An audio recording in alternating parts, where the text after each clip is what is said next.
You're drowning last time, right?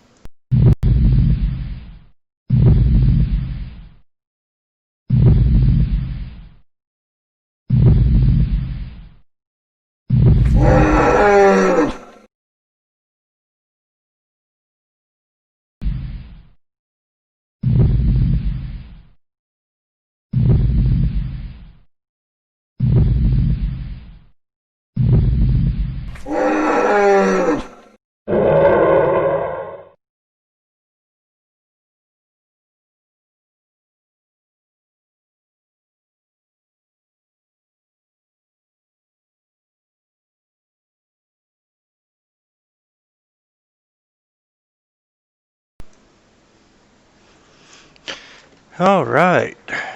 Yes, last time you did manage to escape drowning in the wine. And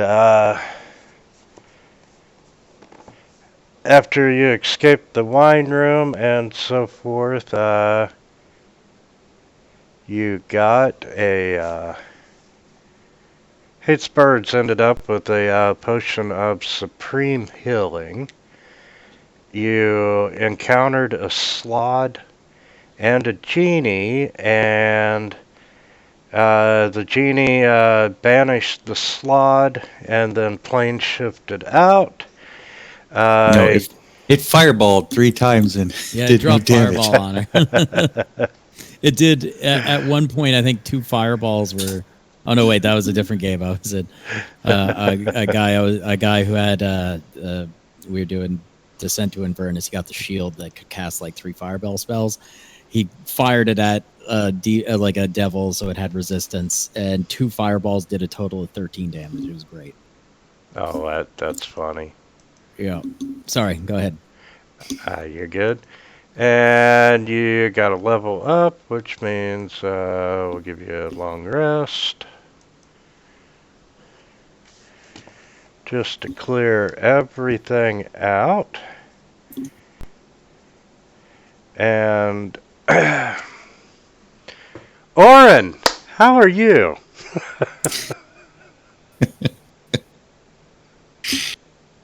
Pretty good. You know, after this long rest,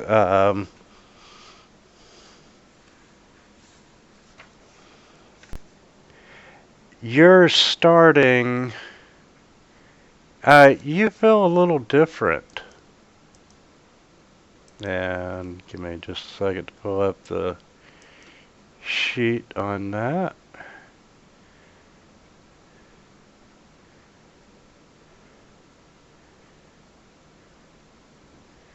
And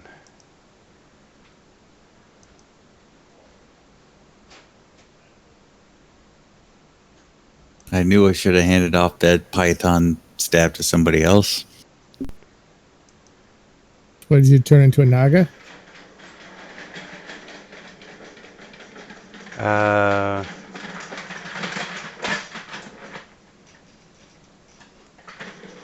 that was the staff of striking that you got, right? In the hallway? No, I got the python one. The Okay. staff of striking, it says. Well, no, I didn't get that. I got the. Where did it go? That's weird.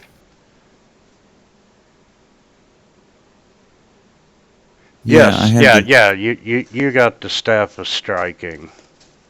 Oh, I thought I got the python one. I think you gave the python one to Steph. Oh, well, that works too. Let's check that. No, it's in my inventory, the staff of striking. Yeah, and Steph has the staff of the python, so you did switch. Okay. I'm not seeing the potion of supreme healing.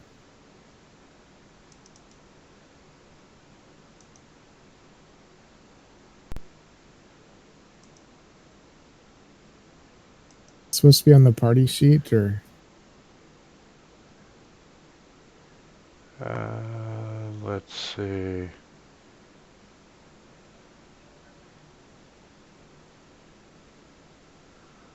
Where in the hell did it go?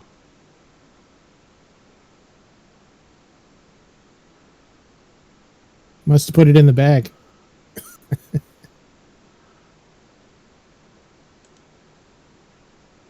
And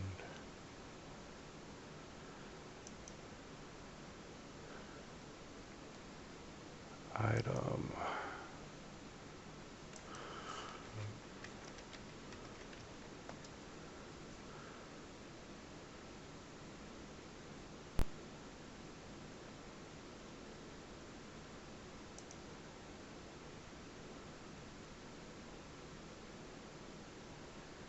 Okay, I just dropped a potion of supreme healing, which, by the way, it does 10d4 plus 20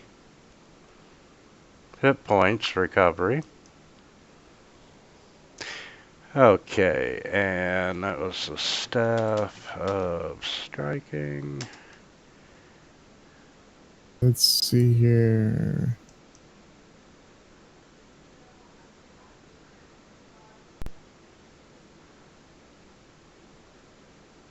So I see a potion without anything like labeled on it now.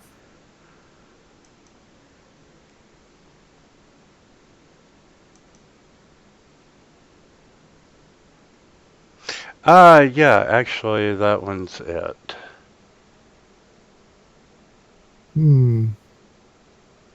Has no description other than a vial of red liquid. And the potion. That's open. And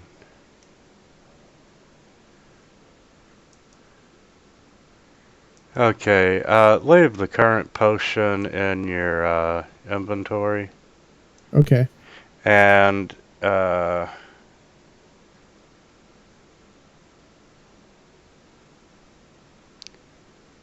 there's now a potion of supreme healing in the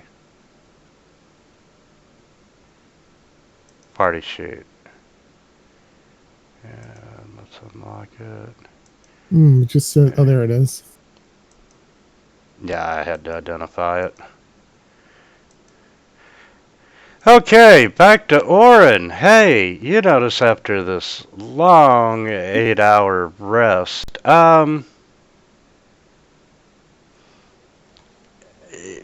you're noticing a change in your body. And through the first day, you notice the shaggy fur is beginning to grow all over your body. Hmm. And it is, like I said, it is fur, not hair. All that Rogaine I was chugging.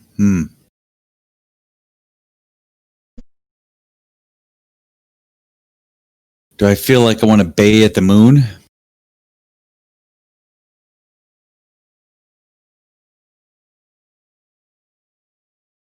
Do I smell differently?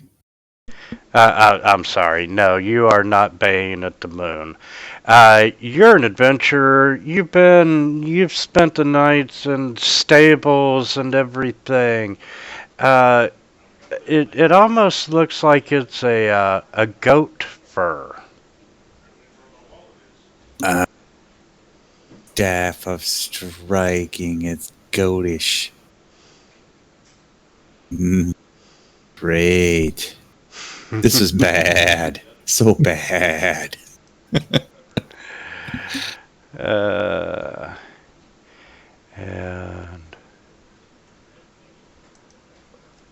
Oh, well. No horns growing out of the head so far? no horns growing out of the head so far. Next level, I'll have to get that remove curse item. Spell. Greater restoration. It could work for you though. It could.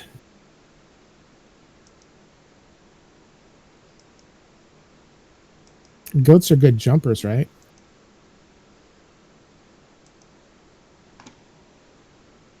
Not good at climbing. Get like a little head butt move. Oh, you could headbutt the druid when he's an Allosaurus, and so let's see the old map that we got.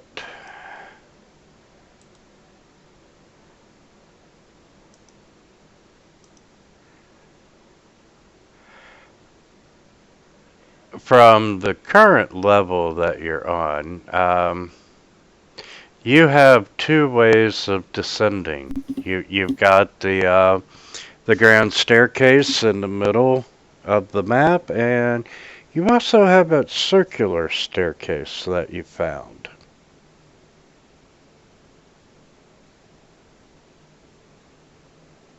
Huh. Circular. That seems to be the employee entrance. Might be helpful. Now, just to be fair with you all, which way you want to go is 100% up to you. However, if you don't take the grand stairwell, you miss out on that clue at the very beginning of the level. Oh, that is true. I just want to point that out so you all can make an educated decision. This is the door over here. No, up here.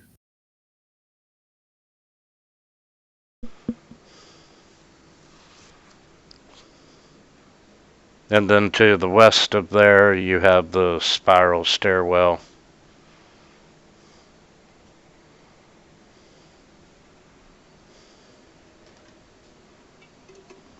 I suppose I could always have thing fly down to the next level, read the clue, and then fly back up. We could still take the employee staircase. Or we could hop down there if you want.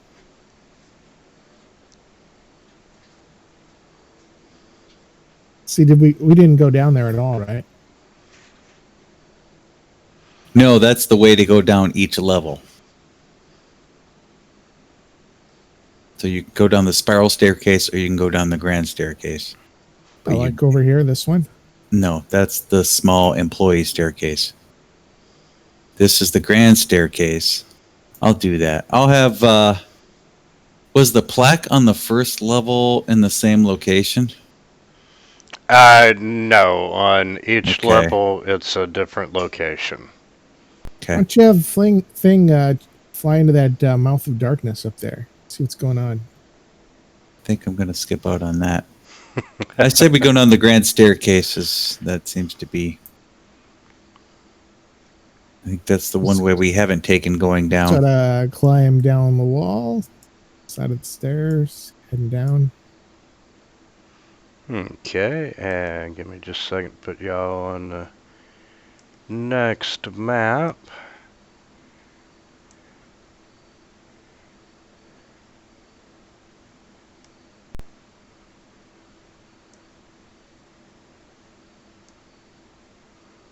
Warren. Thing is there. Steph is out tonight.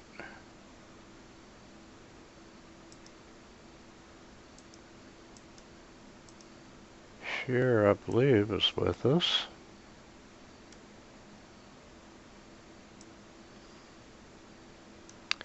Hates birds. That can come off the tracker.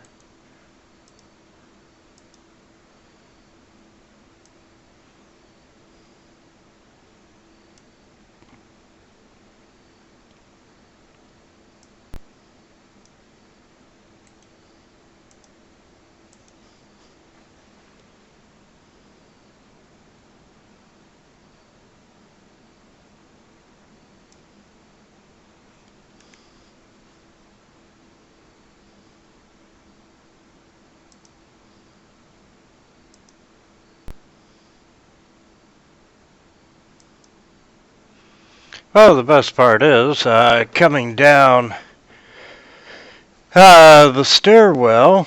You do run right into a plaque, and you all can see somewhat better. There is a. Let's just unmask it to the end.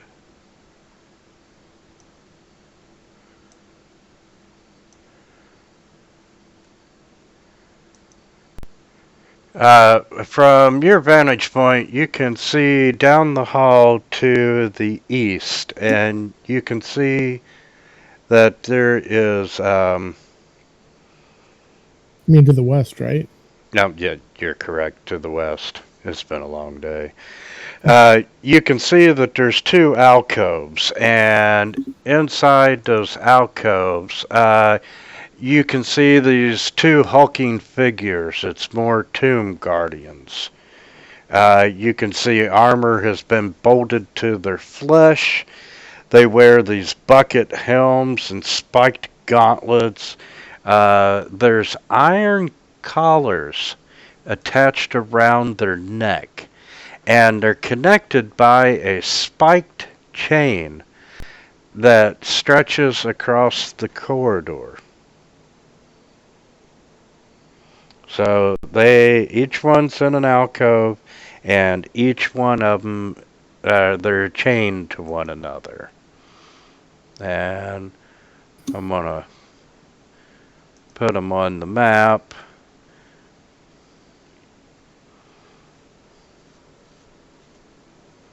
And so far, they haven't done anything. Uh, uh, you haven't done anything to trigger them, so as of right now, they are not a threat to you. The plaque on the wall, and that's the Tomb Guardians. Ah, there you are.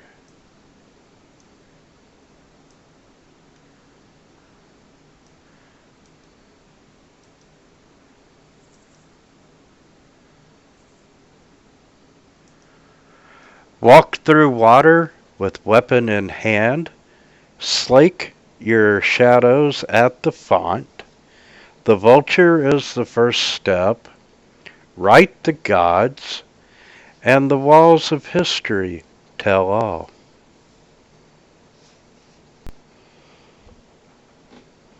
And besides the corridor to the west, you can see one to the north and one to the south.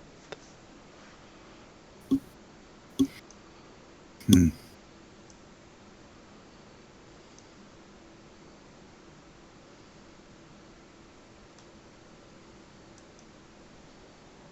Take a peek around this corner.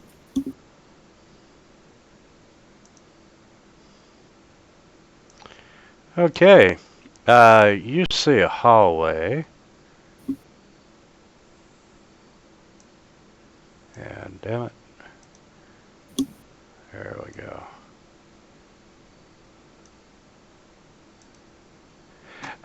You see down a hallway, and at the end of the hallway, there's this huge carving of a snarling jackal's head protruding from the wall. And a chamber is visible through the gaps in its fangs.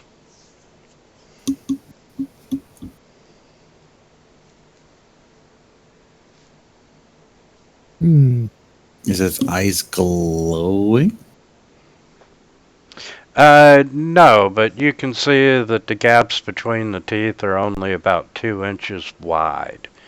But they're big enough to look through and see what's behind the mask. I'll take a look. Yeah, but you can squeeze right through there. See what's going in. Just going to take a look first.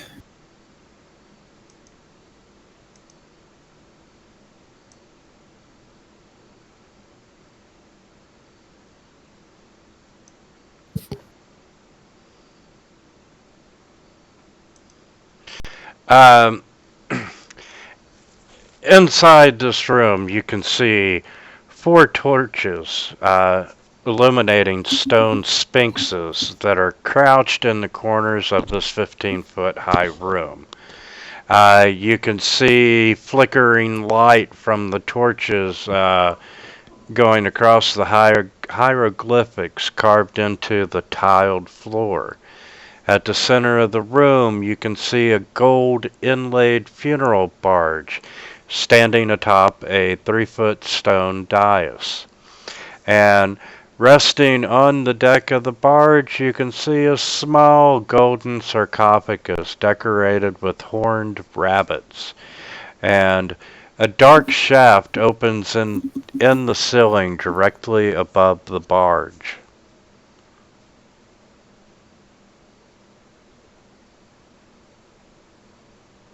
Golden shaft. And thing is looking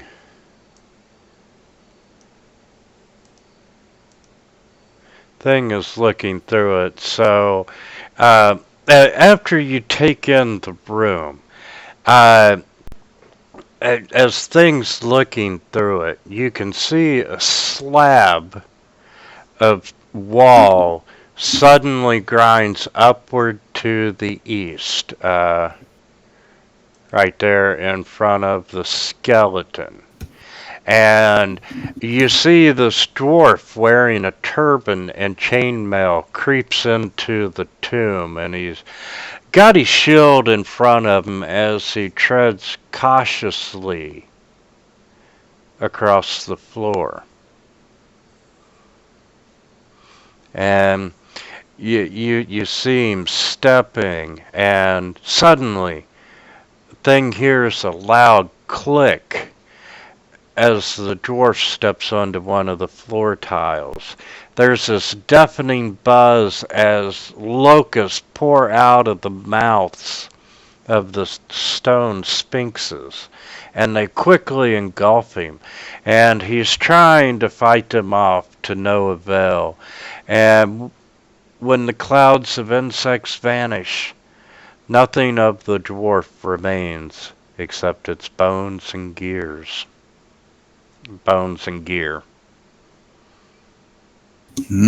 So pressure plates.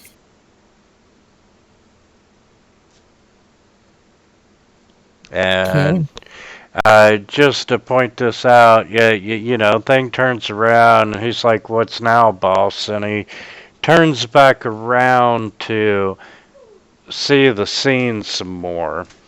And everything resets, and the stone slab coming up, the dwarf entering the room, the loud click, the locust, everything is replayed. So it's like an illusion. Yes. However, when the illusion is over, you still got that dwarf skeleton there on the floor. Oh, I see. So it's just like replaying what happened Like before. a recording, Yeah. Instant replay. D&D style. I guess it's time to do some dentistry in the mouth. Get rid of those teeth, right? That's one way. Try to bust out its teeth. Yeah, I'm going to start hammering on the teeth. Or we could see if we can figure out where that other door leads in from. Yeah, that was my thought. Well, which of the clues does the walls of history tell all? Well, if we can't see the walls, like I assume there's bound to be something on a wall. So if there's nothing on the wall, if we can't tell from this side, I'm not sure. Yeah. Well, we at least know where the pressure plate is coming in from that door. At least one, yeah. You said there were like hieroglyphs on the floor or something? Yes. One might be the vulture or something like that. That's what I was thinking. Are any of them a recognizable shape? How about we go kill the skeletons, tie a rope to them, and start throwing them at plates in the ground? Well, you do recognize the hieroglyphs, some of them in the room, that is identifying this as Igen's tomb.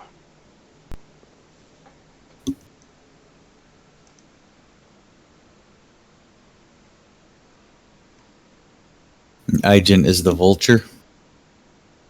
I assume it's the rabbit with the horns because we got a cube. For Yes, him. yes, it is a rabbit with the horn. Unicorn bunny. It's a jackalope. And Well, there is a saying about a shadow. huh. It's like your shadow at the font, and there are 4 pretty obvious lights in the room. Yeah, maybe. Yeah, I'm gonna go ahead and share with you. Let's see.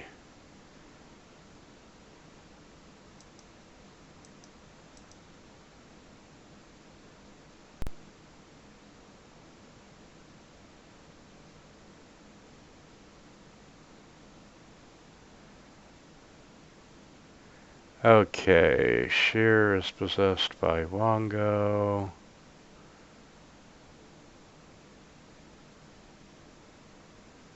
No one else is possessed, correct?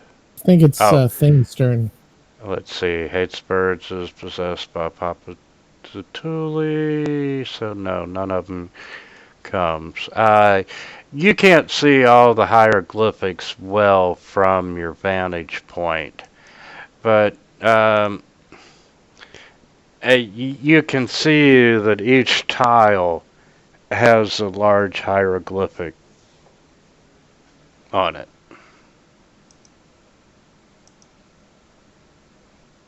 Oh, the vulture is the first step. Well, then you have to come in from that door. Well, the vulture is the first step. What's the second step? It's definitely not the Probably the same footprint. order we put the cubes in before. Well, the footprint is where he died, right? Yes. Yeah, the hieroglyphs. So Yeah. maybe it's just the footprints. All of the hieroglyphs of a foot are where the buzzards come out, or the locusts. And I mean, we could find. I mean, if we go looking for that door, we could find other clues as we go. Who knows? Yeah, let's look for that door. It's got to be here somewhere. Let's look on this wall, this far wall over here. Work our way down. See if me or the thing can find a secret door on this wall, or just continue our way down. Take a look Yeah. down this other corridor. There's a door over here too. I can look down, right? Or path? Yeah, there sure is. Or no? Can you hear me? Yeah. Yeah. Okay. Yes, there is a corridor that goes down 15 feet, and then it comes to a T.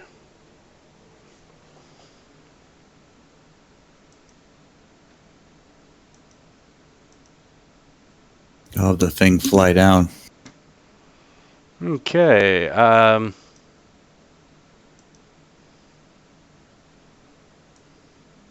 Damn it. Click, click. Okay, thing sees a hallway running east and west. And at the east end, there's a whole bunch of water in the floor. And you can see a very small carved tunnel hole at both the east and to the west there in the north. Yeah. Walk through the water with weapon in hand, so there's something nasty in the water. I'll have him fly over and take a look at that little hole. Is it at eye level, ground level? So we're gonna go through the doors.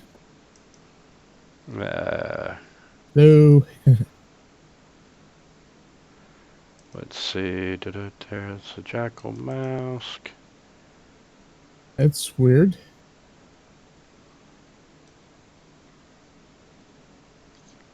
Can you hear us? Hates birds. Yeah. Yeah, I think maybe Hates Birds can't hear us. Okay, I can hear you again. Okay. Oh yes. So let's see. So there's a little passage down there. Got it.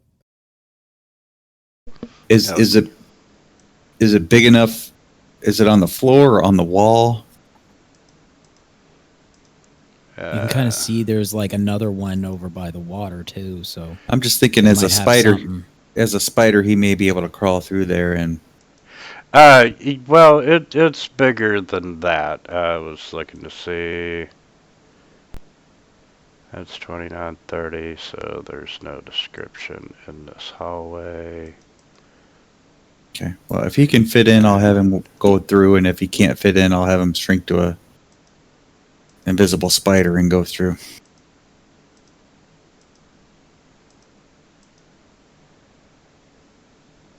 Crawl on the ceiling and avoid pressure plates. Okay. This is big enough for a medium-sized creature, but you know you got to suck in your gut in order to advance further down. The thing goes down as far as he can, and he has no trouble fitting in it. But ahead of you, ahead of thing, you see the face of the snarling minotaur. It's etched on the sheet of iron that cuts the crawlway in half. Its eyes have been cut out, letting you see through the sheet, beyond which the tunnel continues onwards. But there is no way to sneak around or slide around the iron barrier. And it doesn't look like it can be rolled out of the way. There's no room for it to be moved. Well, with Thing taking around to look at it, he discovers that it does indeed slide up into the ceiling. And he's not able to lift it. But he can see that there's coiled springs that provide resistance and so forth. So you might be able to lift it up. Okay. Somebody stronger could probably get in there and lift it up. Right. Okay. Or at some point, it'll lift up and all the creatures on the other side will flood through.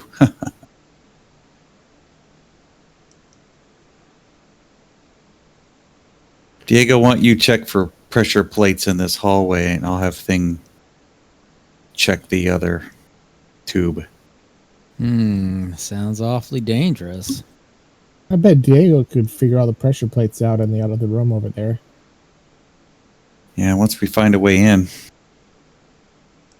Oh, so we can't go through the teeth. We have to find the door on the right side. Yeah, it's only right around this corner. It's only 2 inches wide, and even with the teeth gone, I don't know that we could fit through. Start kind of clawing wall climbing over here. Okay. Yes, you're able to move down the hallway and Thing. Little gecko thing. 36. Thing sees a. Damn it. Thing sees that the corridor, that little tunnel, continues on, and circles down to the south. Okay, I'll send him out to try to map that out, figure out what's going on. And once Diego clears this hallway, I was thinking you could just lay down and then, Bjorn could push your feet and I'll sit on top of you. So what's that circular thing around the corner there? Give me just a second. The thing comes into a 10 by 10 room, and by the dust in the floor, you can tell that no one's been there for a long time. And, it looks like it would be a great place to take a undisturbed rest. And across from it, you can see that it does continue. There's another small tunnel leading out of that room. Okay, hates birds. Let's talk about what you see.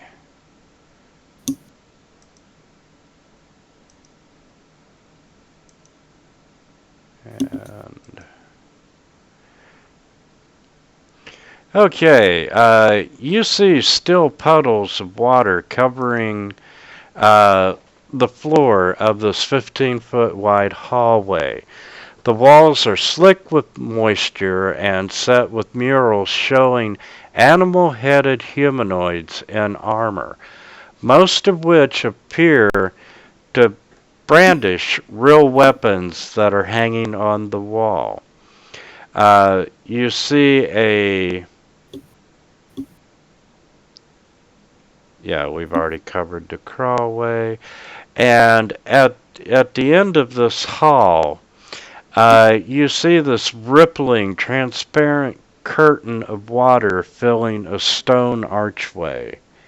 And beyond the curtain, you see another. You see that the hallway continues on and looks very similar to the one that you're standing in. All right. Looks like there's a soggy armory over there. Some sort of water door.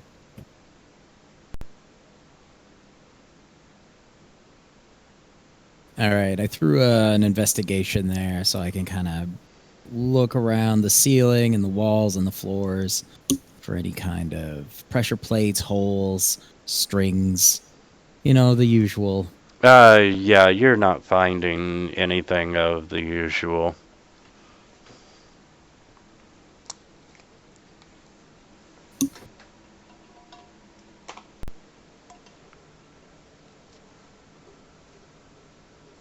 Looks good.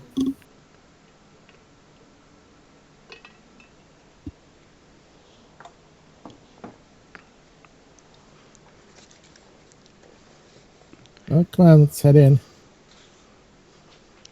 Which way do you want to go? We're going east. And it is 9:26.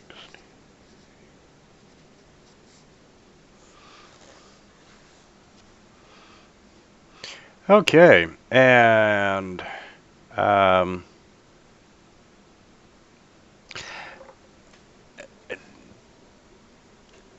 being that close to it and so forth, you can see 12 painted figures, 6 on each wall, that are directly across from each other. And the figures on each wall are perfect reflections of one another. And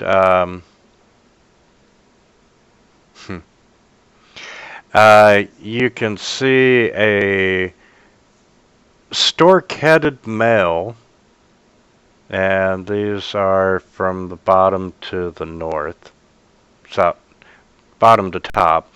You got stork-headed males with hand axes. You got lizard-headed females with maces. You got panther-headed males with blowguns, and you have unarmed hawk-headed females. You have goat-headed males with sickles, and you have frog-headed females with tridents.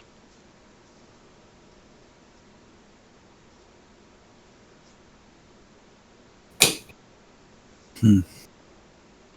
Why don't you see if some of the weapons are trapped?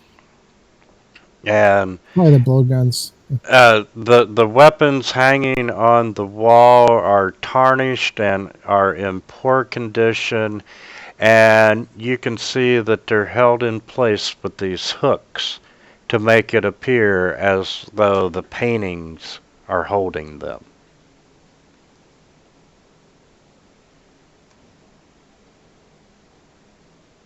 Walk through water with weapon in hand. So maybe grab the weapons. Yeah, everybody pick up one of the weapons and we'll see. Maybe it means our weapons, maybe it means those weapons. No, worth a try. Hold a weapon and then walk over to their weapons and then grab one of their weapons. Yeah. So what are the lizard people carrying again, like hand axes? Maces, I think. The lizard had maces. Okay, I'll grab one of the maces. And hold on just a second, I will.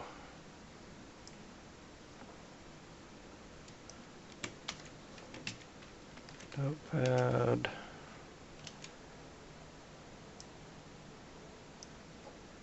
That comes out.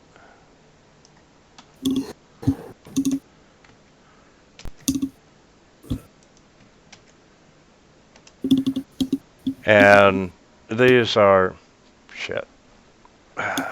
Sorry, ignore that one.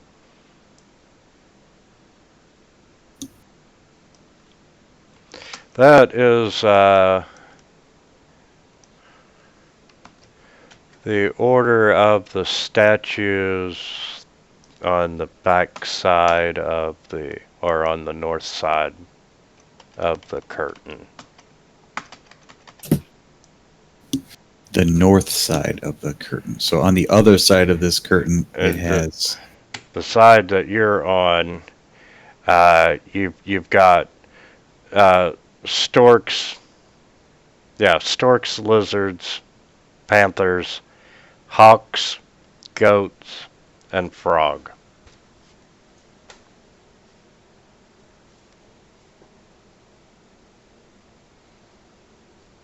Hey, what are you gonna do? My question is more about, do you think the genders matter? And do you think the specific weapons matter?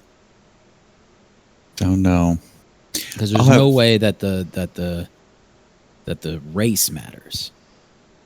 Wow. So I'll have Thing grab a sickle from the wall and then fly it over to me. Can he pull the sickle off the hook? Yeah, you sure can. Okay. Then I will. Yeah, remember he can carry 60 pounds or something, right? Right. So I will come over here and splash my foot in the water with a sickle in hand. Psh, psh, psh. Yeah, you're getting your boot damp. How deep is this water? Just an inch or two, tops. Just enough. The curtain of water, you can tell, is roughly a foot thick. It's 7 foot high and 10 foot wide. Come on, guys. okay. Head on in. And this little ball thing is It shouldn't have been uncovered yet, but so I'm going to go ahead and give it to you. What is the one thing that's different between all the statues? well, one of them is not armed. Okay. Looking at that statue with the unarmed clue, as you're searching around the wall, um, da-da-da-da-da, um,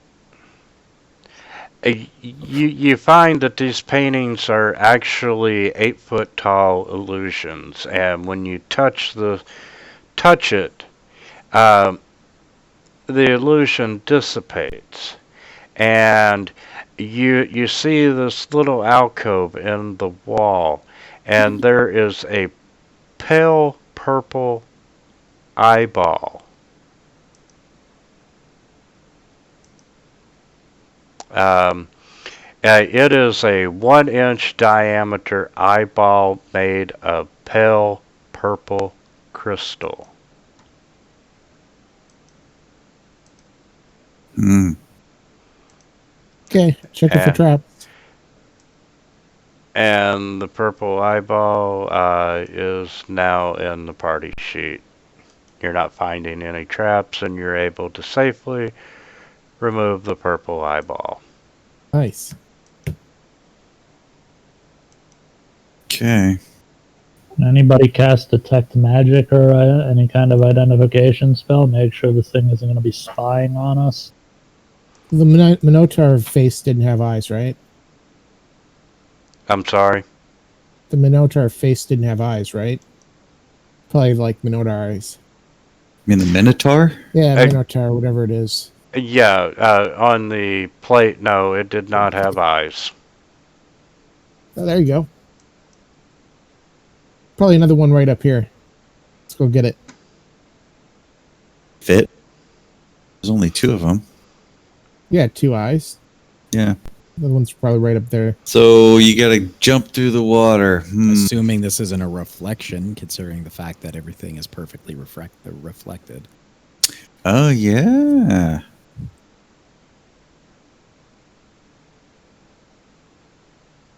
Only one way to find out. Well, what and whatever that means, I don't know what that could mean. Like what the illusionary purpose of Yeah, when you look through the curtain, unless do you it's see just hiding something, you know? do you see the eye on the other side disappear now that you took this one?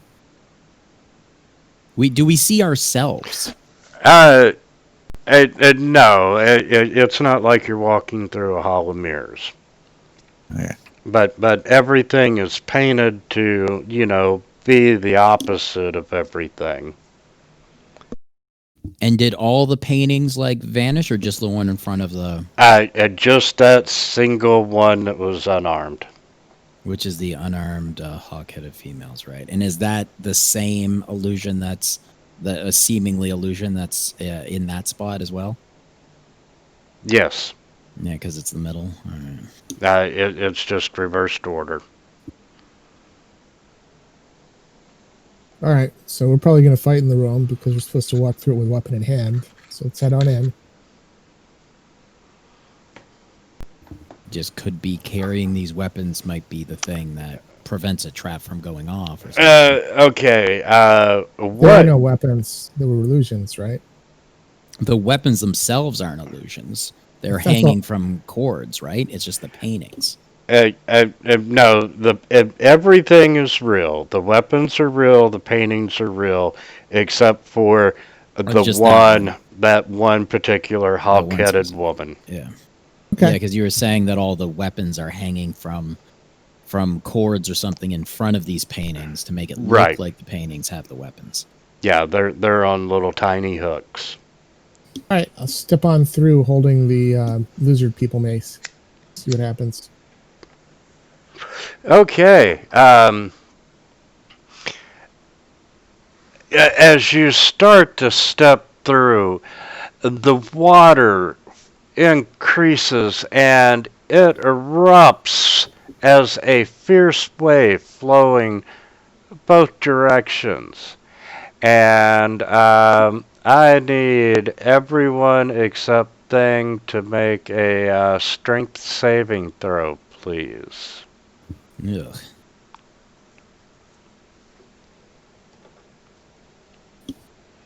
Ha!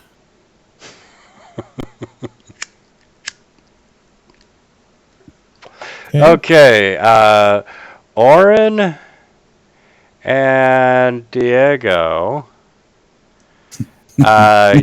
you get pushed by the force of water and slammed into the south wall. Bjorn And doesn't block it for me with his massive strength. there is so much water that you are knocked prone. And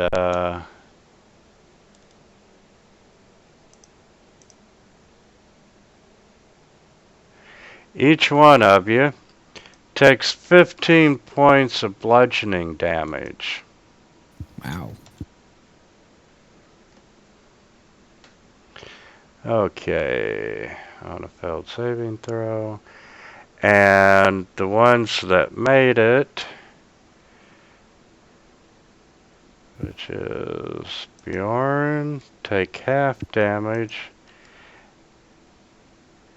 But they are not swept away.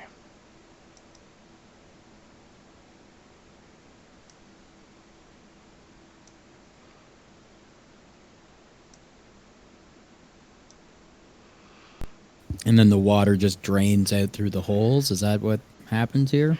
Yes, there is some,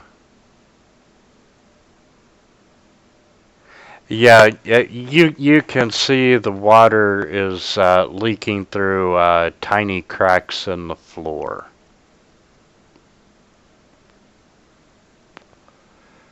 And But he made it through. yes, he did make it through. I will stand up from prone and then crawl into this little hole over here to avoid the next wave. I'll let I'll one hang out person in here. let everybody one person at a time go through. That way, everyone doesn't suffer for it. I'm gonna grab the. Is that another eye right there? Yes, you touch it, I'll and grab my head. Go ahead and grab it. there is now a green eyeball in the party sheet. Nice.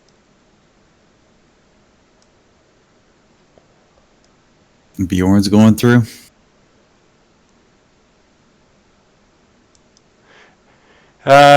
What weapon are you holding? One of my battle axes, probably the magical one that we got from. Okay, let's make a strength saving throw there.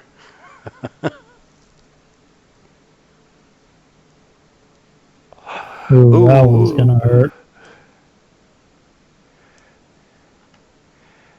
And Bonk. boom. And you take 14 more points of damage.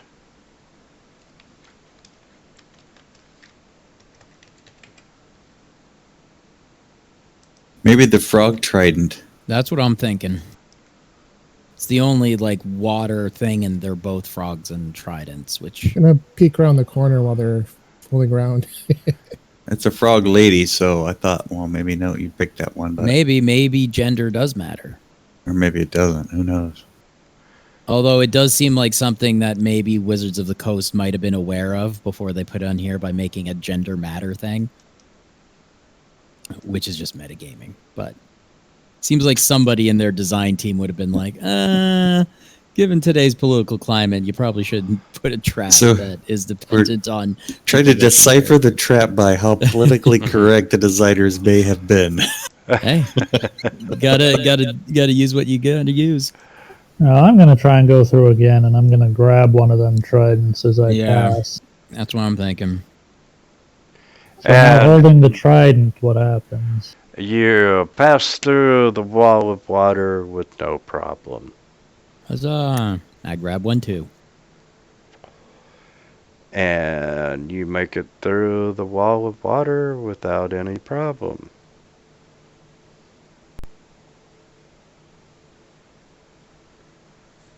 Are there how many tridents are there? 2. 2. We could throw them through the water, like one side or Here, the other. yeah, Bjorn, you go up there, or you come with me. I give you my trident, and then you throw one of the tridents through back to, just in case it matters. So I go through, and then I toss it to Bjorn, and then Bjorn can toss one over to Orin. Show them the eye I picked up. I toss one of them back through the curtain.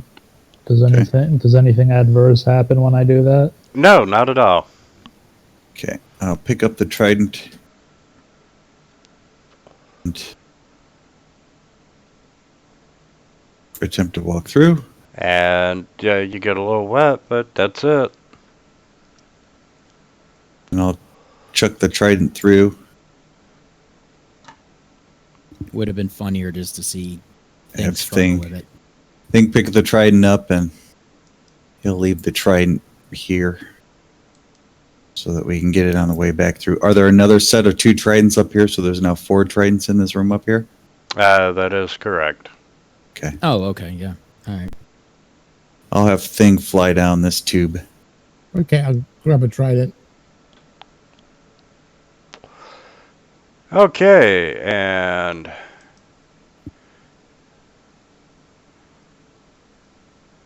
let's see.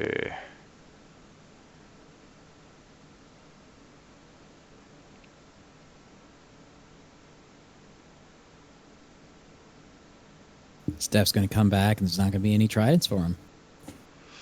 Yes, you see a tunnel.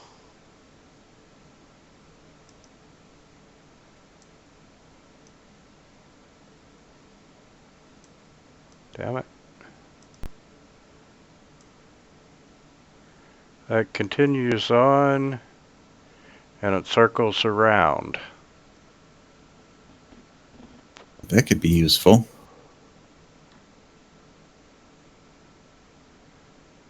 Small enough, I can probably walk in that fairly easily.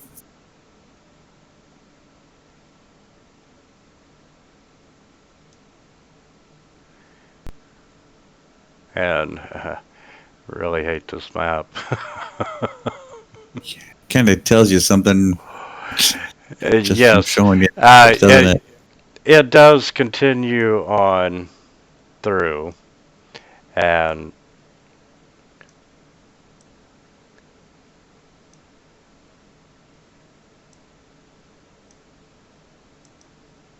assuming thing's going to check it out, and he comes up into the room at the north. And why don't we have Thing pop the eyes in the Minotaur thing? See what happens. That's way back. Okay. Wait, he went all the way through the tunnel to get up there? Yeah. Even though there's very clearly a blockage? Yes. That's an underpass. Yeah, there's no blockage. Okay. You sure? Because that kind of looks like one of those things that it's should rotate to get it to... You are correct, and if you stand in the middle of the hallway and put more than 50 pounds of pressure, it rotates, locking you.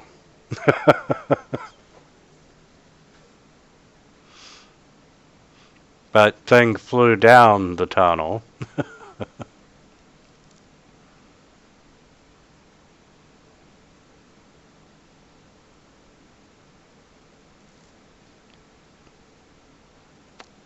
A door. So, let's go up top.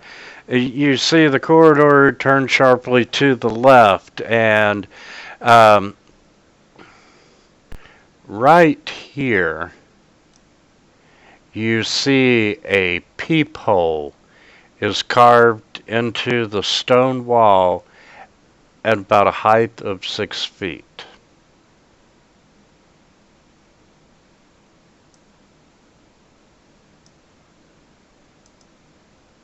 Okay. I go up to it and then put the eye next to the peephole. And yeah, you're holding a gemstone up to a peephole. Oh, like Raiders of the Lost Ark or whatever. Yes, Yeah. and the peephole is one end that you can tell it's a 5 foot tube cut through the solid rock, and you can see that there are magnifying lenses set throughout the tube.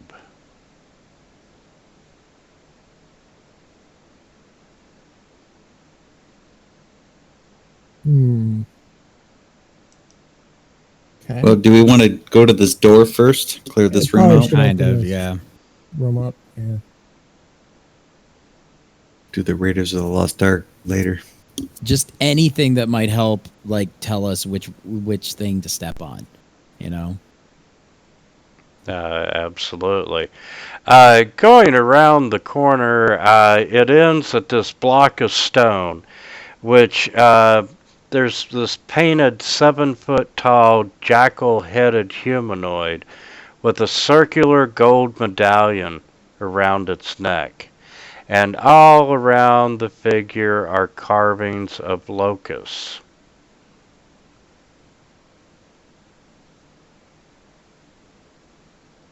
Hmm. Well, we should probably get this door open and then think about it.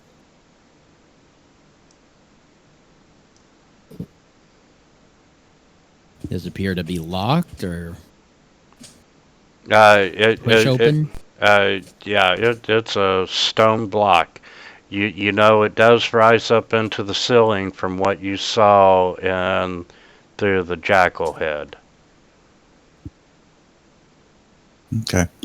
Well, let's open this door by where we are now first. Yeah, that's what I was kind of getting at. Like this door here. Does this door look locked? No, it does not. Okay. Give me just a second to do some housekeeping. Those come off.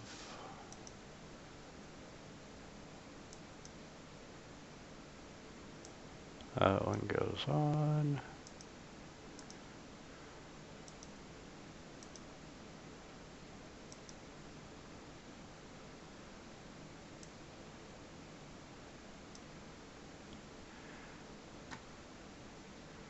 And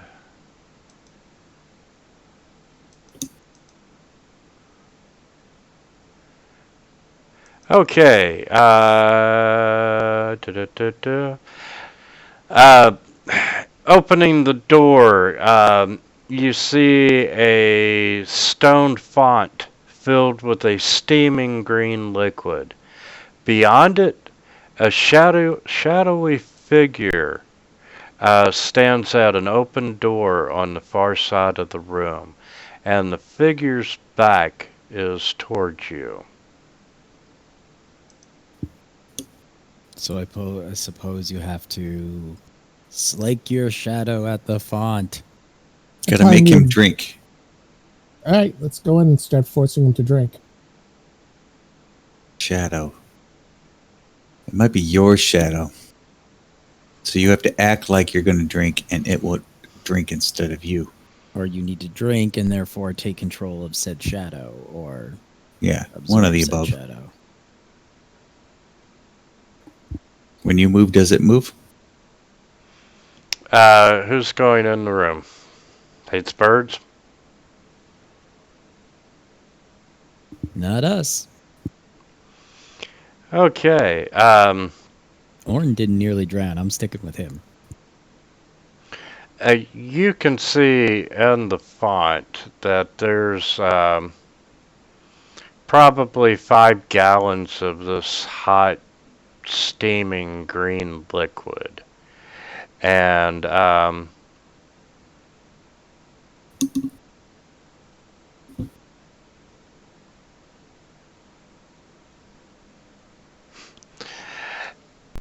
you see the shadow. its back is to you, but as you move your arms and so forth, you see that this shadow moves its arms. Okay. Try to move around so the shadow's like at the font trying to drink.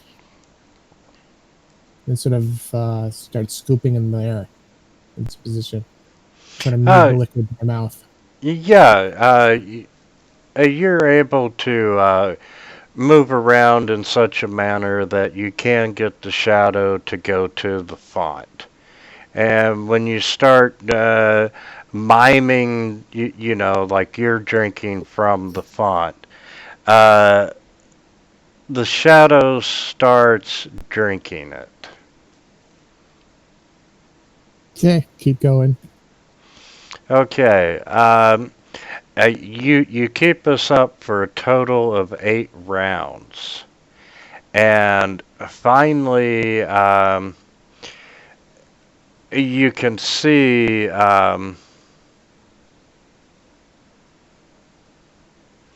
treasure appear in the font that wasn't there before.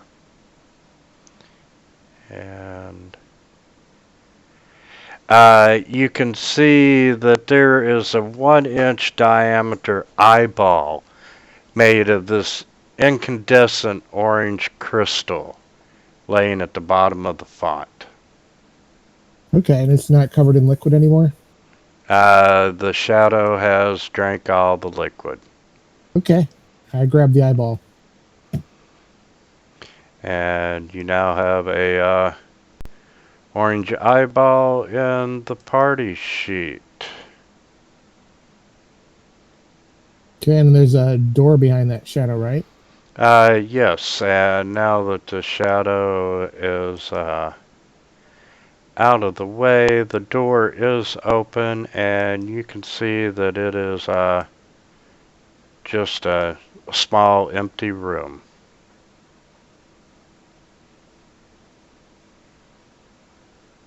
Diego, you want to check this room to see if there's anything like hidden in it? Looks good.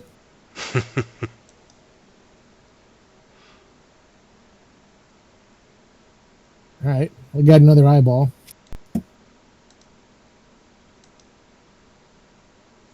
So I think we have 3 now, right? Yes, you do have 3 eyeballs. All right, so I rolled an investigation. Do I see? Is there anything here? There is nothing there. Ah. See, I just need to listen to my instincts. That's what I'm going to do from now on. None of this manual labor bullshit. We have like found no gold on this thing. I don't even like know why I'm working Well, so there's hard. all that gold in the room up here, right? Yeah, all the gold that we thought we found in other places have been real portable. Okay, so is the jackal, does it have eyes?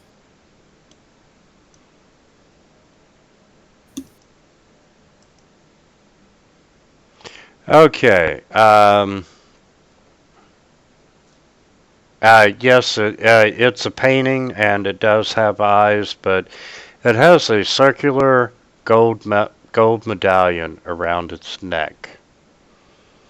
And there's all these carvings of locusts. Ah, Take the gold medallion.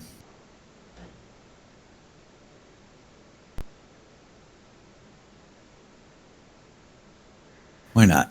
The gold medallion is a painting, but as you're looking at it, um, upon close inspection, the carving of the locusts, you can tell that one of them is actually a button.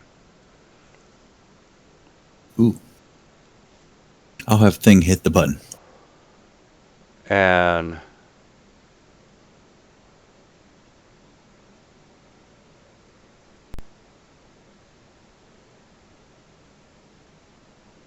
no, let me rephrase that. Um,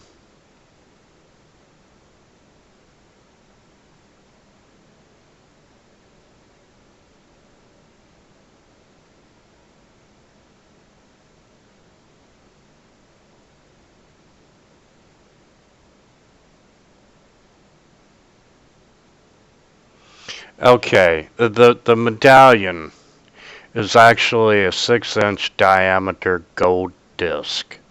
And you see the face of the horned devil, that its mouth agape that you've seen in the dungeon before. And lodged behind this disc is a clay dial that has 8 hieroglyphs on it. And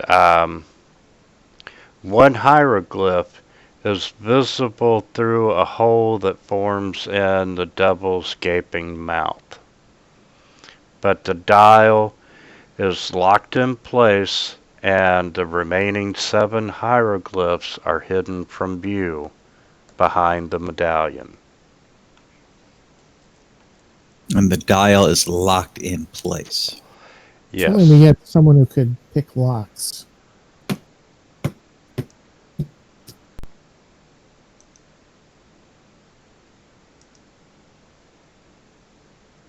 Dial's locked in place. It's currently. So it's the face that we've seen other places. Which of the hieroglyphs is in the mouth of the dial? A vulture. Vulture. The vulture is the first step. Okay. So this is this is how we're gonna figure out our path. Okay. But we can't turn the dial. Maybe it's Rusty? Strength check? No. Turn it to the. We can't. It says right the gods. Like that was one of the other ones.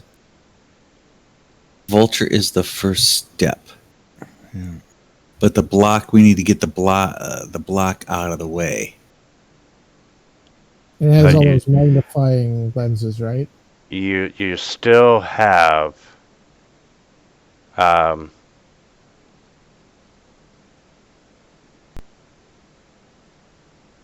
you still have the button you have not pushed. Okay, so that you didn't retcon the button. Okay. Yeah. Well, thing will hit the button. Okay, pushing the button, you see the stone block raise into the ceiling, and you now have an open passage into that room. And once again, I'm going to share the floor for you. Hieroglyphic floor. So I'm going to get out my grappling hook and rope, start hooking Dwarf, dragging it towards the doorway. Yeah, you managed to drag the body out. Great. Let's take a look at the body, see what's going on there. It's your typical dwarf adventurer it's just bones and his crappy armor. Nothing any good, huh? No notes or anything? Or... Correct. All right. Stuff him in the bag then. I'll have the thing fly into the room, not touching any of the floor. And this is just a sarcophagus in a boat.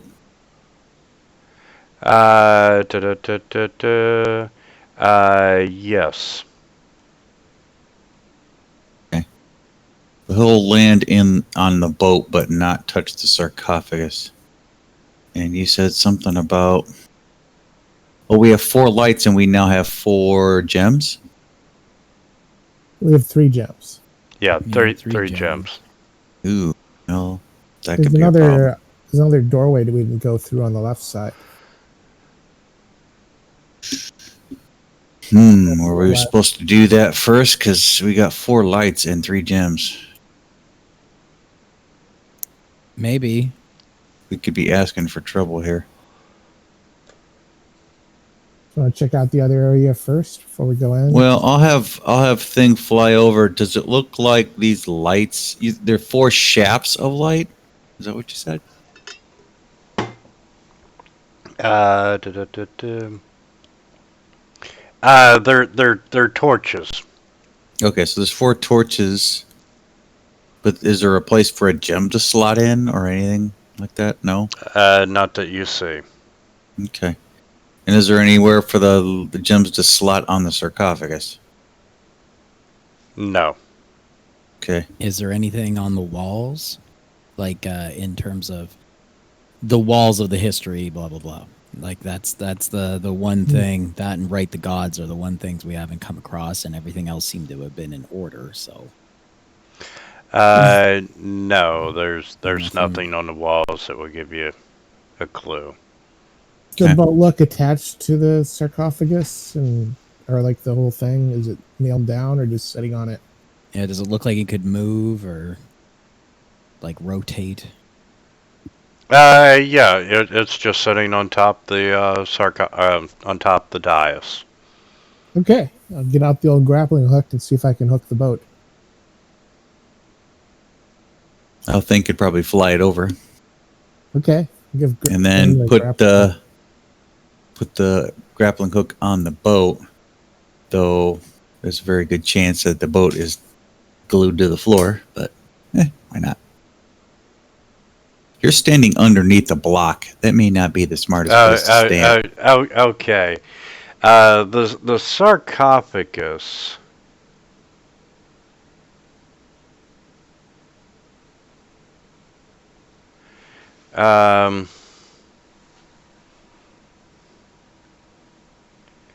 Okay.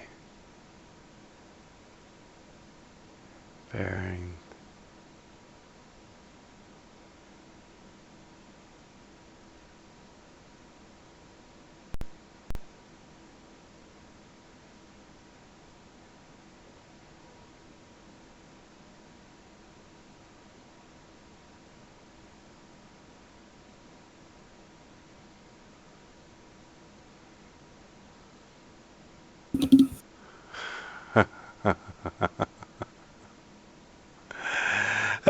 Okay.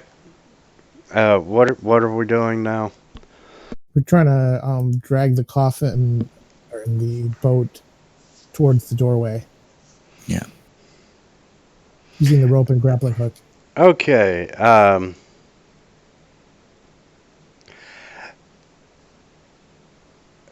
Dragging it off.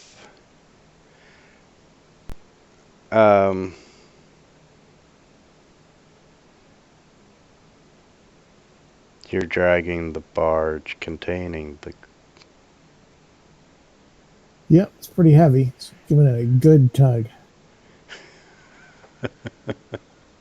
The picture makes it look like it's made out of wicker. Okay. Yes. It does end up taking a couple of you to pull on the rope in order to get the sarcophagus and the boat over to the door.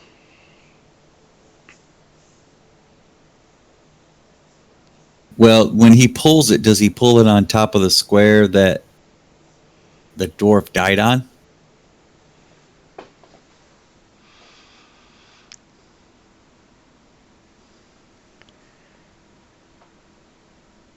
That's right in line, right? Yes, it does. And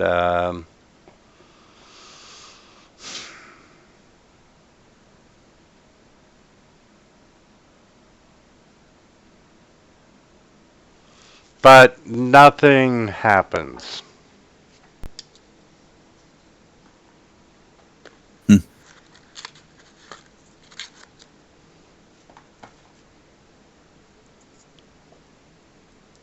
So, you now have the front end of the boat sticking where the block wall was beside Hates Birds. Okay. Oh, hates birds. Open up the. Well, I thought you were the gold expert, though, right? I can open it up, sure. Now, Up. just looking at this sarcophagus, you can tell it weighs about 75 pounds, and being golden, it's worth about 7,500 gold pieces.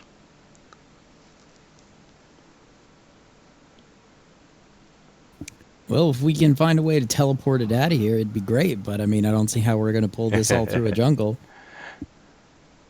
Could probably put it in my bag for a little while. You do that. Let's drag it over and then pop the old lid. Yeah, you can tell that the lid does not want to open. Is it locked or? Yeah, let's say it's, yes, it's got some sort of magical lock on it. Like use strength to open it?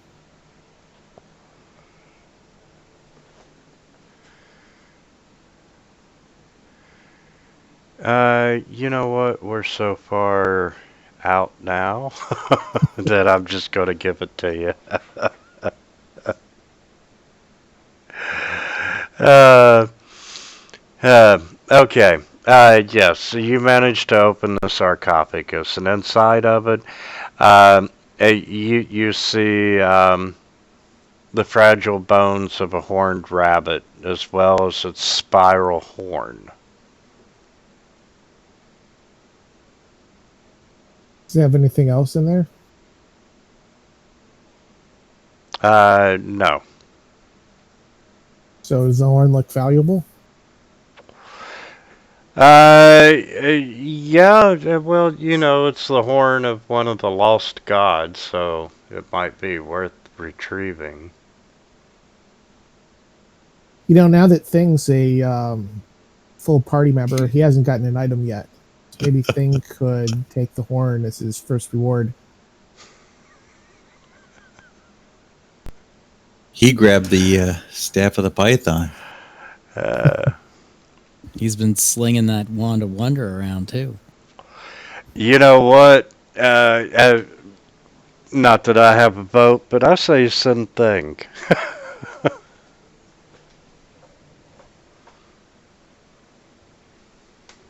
I think it would look great on his little head. We could like glue it. Well, I'm already halfway. Like, 3 horns.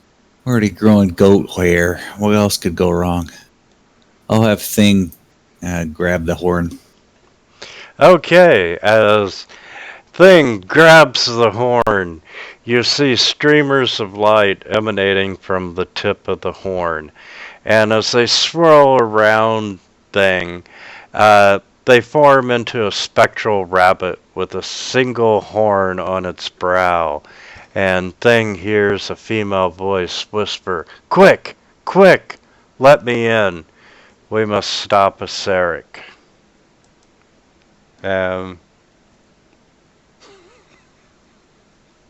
Guess Thing needs to make a saving throw, huh? Have such great charisma. For this time, yes. I need a charisma saving throw from Thing. All right. I don't know what his charisma is, so I'll just throw a 20. And, yeah. Probably not that good. We're going to let Thing be possessed. See how good you are role-playing there, Oren.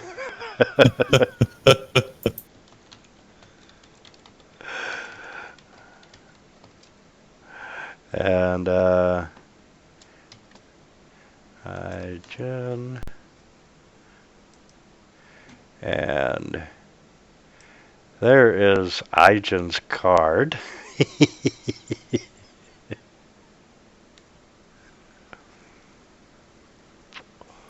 You want to share the source of that evil laughter with the rest of us? Yes, give me just a second. I love the fact that thinks. Boy, this really doesn't change him too much. Oh, yes, it does. Oh, well, that's kind of cool. Okay. So, The horn that thing is holding in his hand is a horn of wonder. Oh, that's great. Oh, You wow. gotta be fucking kidding me. Tell me it's not the exact same thing as the Wand of Wonder. All right, Bjorn. Let's just leave. Let's just go. Come on. Yeah, These guys can finish it off. Fuck the death curse. I don't know anybody who's. yeah, I'm Let's just go. I'm going home. I never stick to a plan. That was done purposely. He wants you to stop using thing. Nah, I can't tell him to do anything anymore. Only 3 decks though.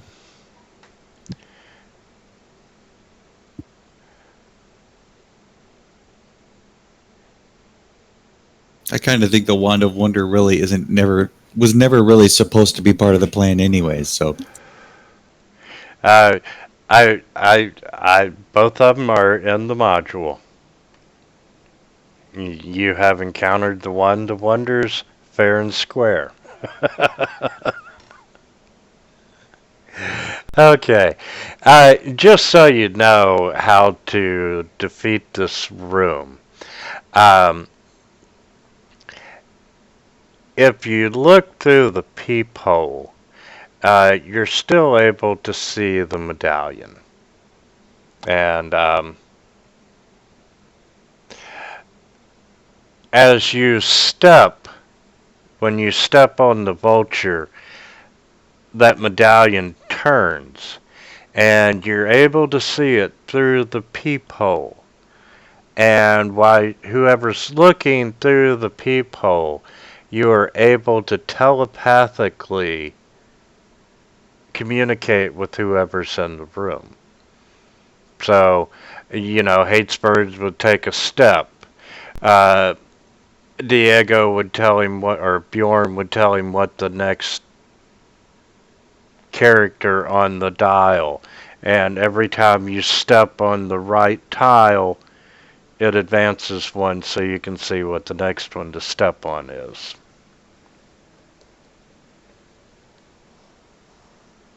Oh, that would have worked.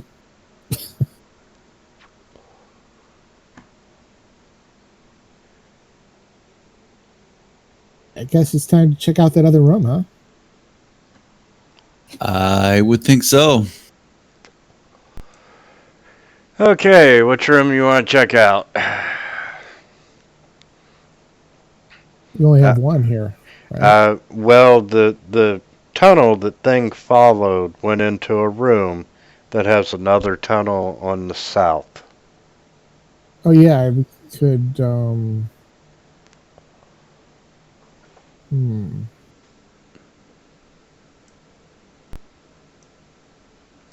Using the tridents, we can Yep. I'll get grab through one the and we'll walk nonsense. And then, let's see. I want thing, and we already know. We don't really know what the gems are for, do we? Do I No. think that the gems would fit into the eyes of the Minotaur? Yeah, they're roughly about the same size.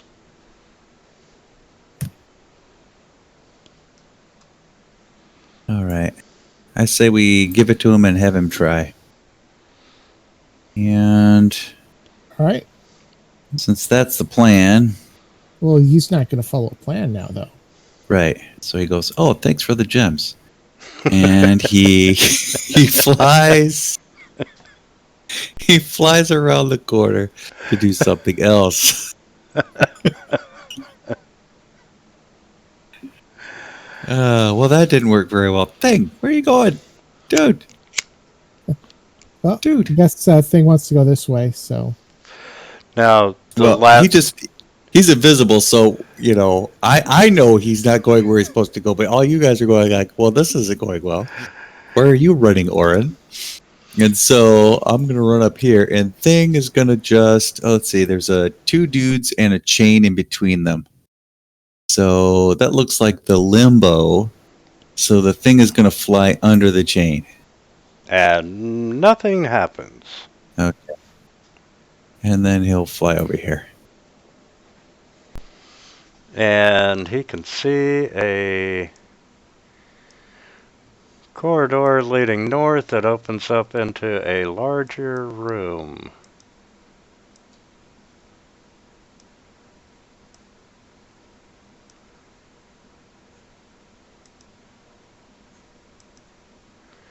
And you can see a 4-columned portico juts out from the far wall, and beneath it there's a stone sarcophagus in the wall recess.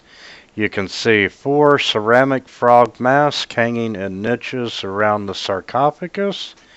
Beneath the mask, there's humanoid bones strewn across the floor.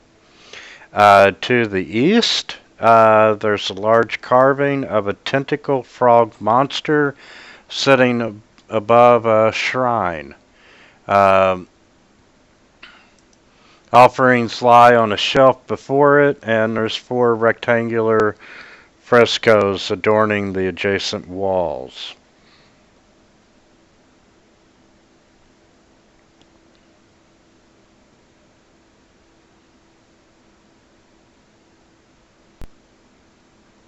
Let's move up.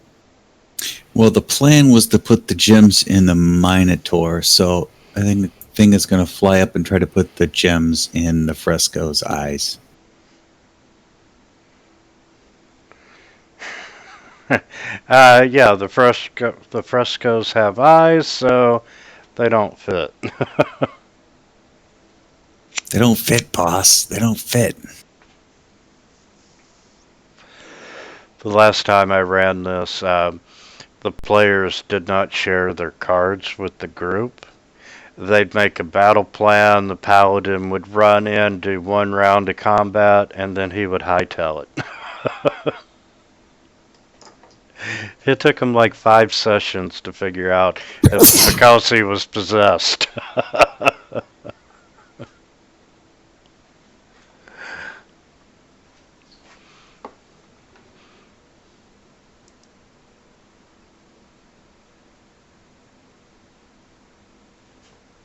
So Okay. Does anyone else want to limbo? go ahead and limbo through there.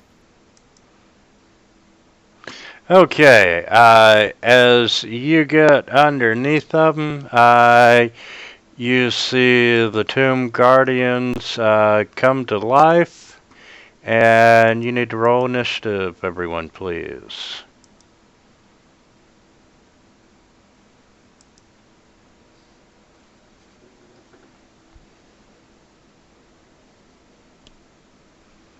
Well, it's like my normal initiative roll.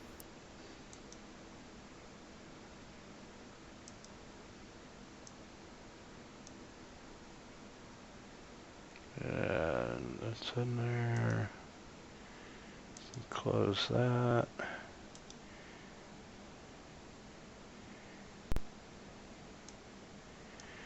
Okay.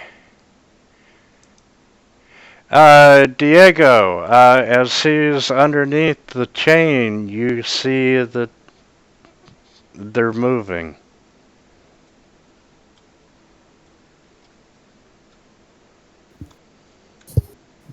Okay. So I guess is the chain directly in between them? Yes. Okay. Then I'm just gonna kind of shimmy up here. And you can tell just by the droop of the chain and so forth that the 2 of them can't go more than 15 foot apart from one another. Yeah, that's cool. I'm just gonna stab him.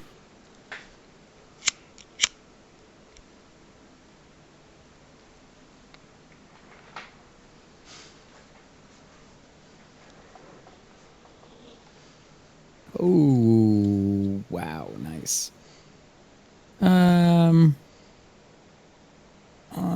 might as well attack with the dagger as well, I guess.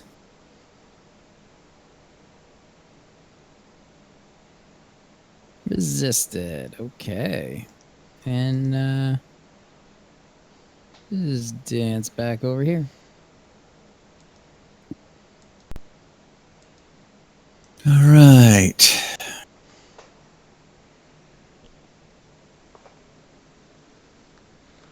I'll move to where I can see a little better.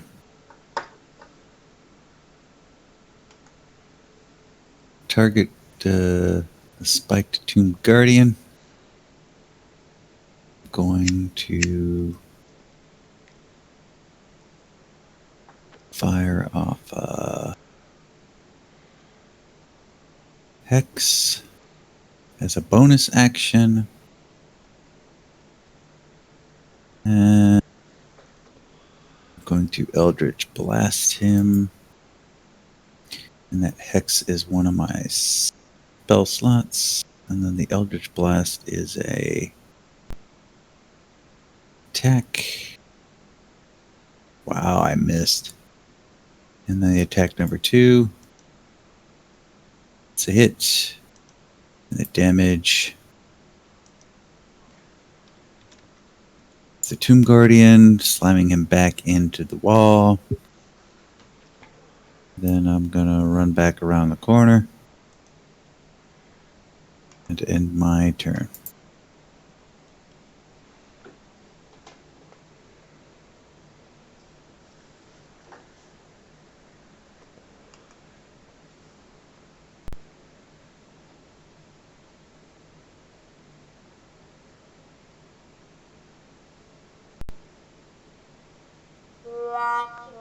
Well, that was predictable.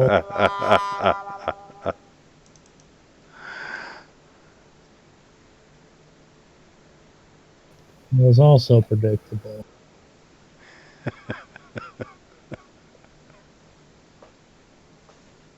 Just another Saturday night. And the plan is usually for him to... It's a long way away, actually. Yeah. He can go 30, 40, and then dash to here. And then end his turn.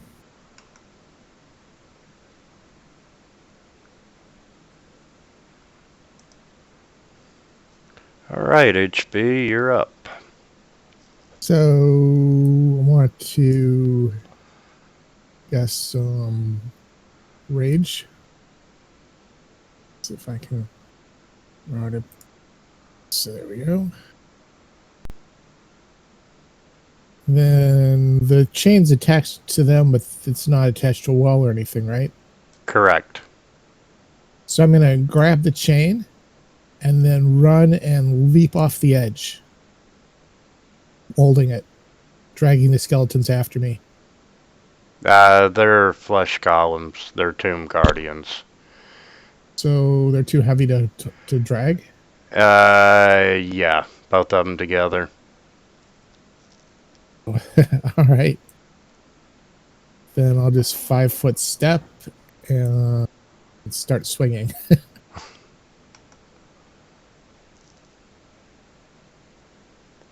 See, I'll do like a glaive attack.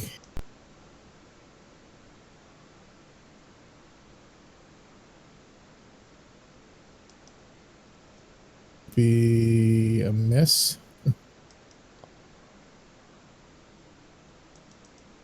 Then I'll do another glaive attack, which would also be a miss. And then I'll end the turn. Okay, this tomb guardian is gonna come down and he's gonna try to hit you with the spiked gauntlet. And then he's going to try to hit you with another spiked gauntlet, but that needs to go on you, not him. And that was a miss. The other Tomb Guardian's going to come up and hit Bjorn. Ooh, Wow, 20. that was a hit.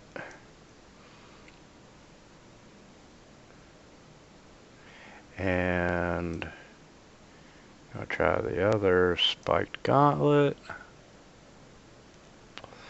And that one was a miss. Steph's not here. Diego.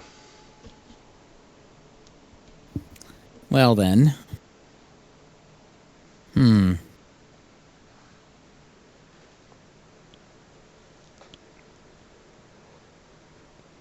I guess I can only do one thing in this situation. Because I can't hit them. So You could move through party members, right? I can't stop where party members are. Oh. You could hit the other side, though, right? Or no? No, because I can't. Yeah, I You can can't get stop into the them. alcove. I don't know. Can I? Can I kitty corner into the alcove, and like and kind of bounce around, like kind of go here, and then like here. Call it high or and low. Like that. High, always high. No, you were blocked by the golem. All right. Then I guess I will just stay here. And I mean, my buddy Bjorn needs so much help. So I guess I'll drop a fairy fire on those guys.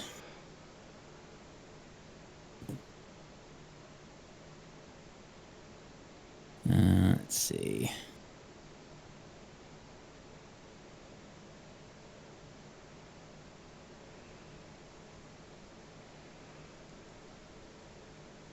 All right.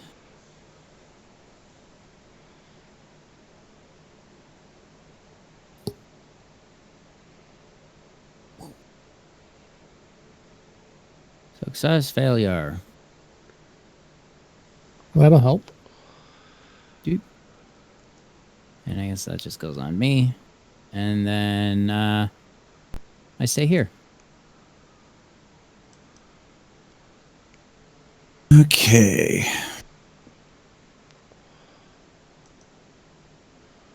10 feet down. Eldritch Blast, Guardian 7. Really? Hit.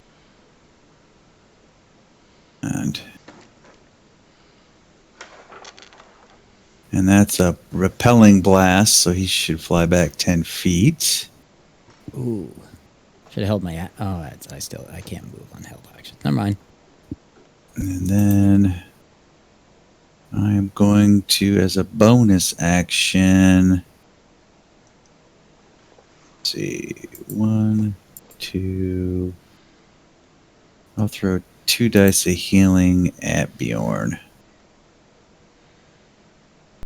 That's pretty good. There we go.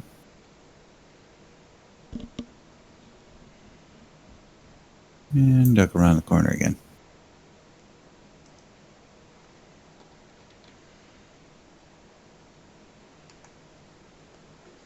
Ending my turn.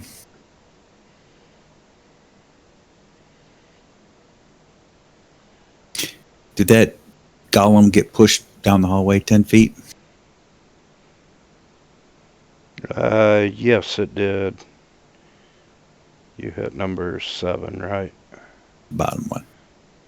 Does it have to be 10 feet, or can you make it 5 feet? It's 10 feet. It's 10 feet? I don't think I can dial it.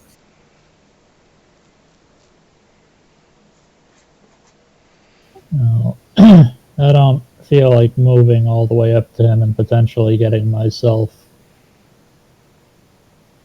pincered, so I'm just gonna swing it Guardian 11. Do you think you could move up 1? Because then that way I can sneak in next to you.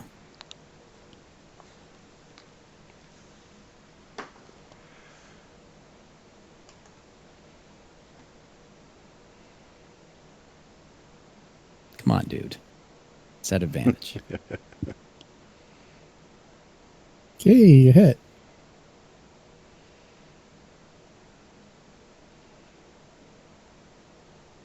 4 damage is some. Longo's mace can go jump off a cliff. Well, doesn't it get afraid? Or does that not apply to undead or guardians? Yeah, I can't imagine a statue being afraid of much. Oh. You know, the whole no emotions thing. Let's see. If the plan is to do a help action, he's not going to do that. So what's he going to do? You know he has the horn. He has the horn and the wand, so there's people really close. There's not even arguable. Tell him to stay out of the fight. Well, I'm not going to tell him that because that becomes the plan. I know. So- Operation stay out of the fight. So maybe he'll be like, "Fuck you! I'm gonna fucking do something." Yeah, I think he's going to open this door. Step inside. Why not open up another hornet's nest? He opens up a window but doesn't go through. Okay, thing opens the door. And you see this thick tapestry curtain hanging from wall to wall. And its embroidery shows a scene of merriment. There's nobles feasting around a banquet table, a roast boar on a platter, and servants pouring wine. He will admire the tapestry and end his turn. All right. I'm going to move back one. So I've reached no point in. That will provoke. Let him Yeah. take the shot. And he's going to try and hit you with a spiked gauntlet. Oh, you got lucky. Okay, so I'm targeting this one over here. And let's see. Go ahead and attack with the glaive.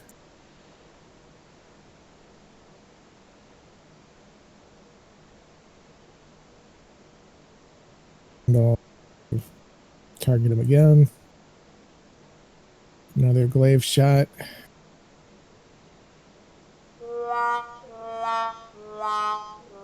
Let's see. Guess I'll end my turn. Well, you know what? He is, Bjorn is closer.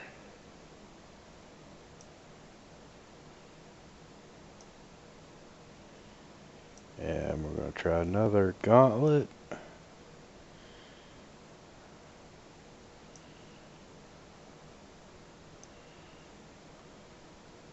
Oh no. Jesus. Yo, these things hurt. Did 44 damage to him. 2d8 plus 4 bludgeoning with 2d6 piercing. Ouch. Jesus.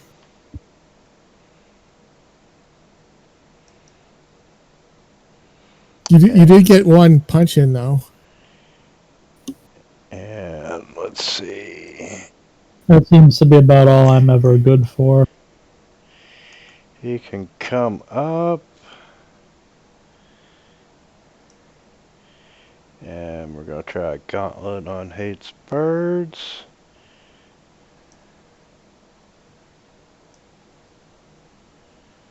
And try another one.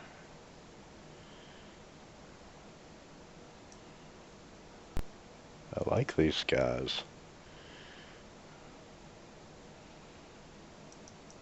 I think when we go into a fight, Bjorn needs to have a potion bottle in his mouth, and when he falls, I will kick him in the face and break the healing potion that's in his mouth, and he'll be able to get up. Okay, well, Diego, you have your window to strike. I've already done more damage than everybody else in this combat. That's true. All right, let's go here. But this is where I miss, just because I said that. That's how this works.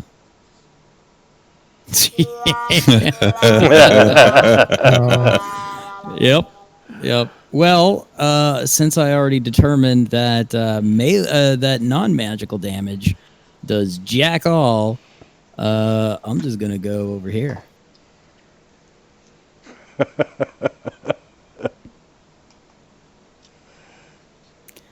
As soon as I said it, I was like, "Fuck! You should not have said that." That's how this shit works. I mean, I always say that I'm gonna fucking miss, and I always fucking miss. Okay, so Spiked Tomb Guardian 7. Attack number 1. That's a hit and damage. Nice. And attack number 2. Ah, the ones. It's like 4 ones, right? Wow. So that's that, and he will fly back 10 feet. And then I'm going to target Bjorn and throw a die of healing on him. Trying to get him off the ground. Yay. Bjorn is back alive. It's my For turn. like a round. Yeah. Yeah, like even if you use your second wind, man, 44.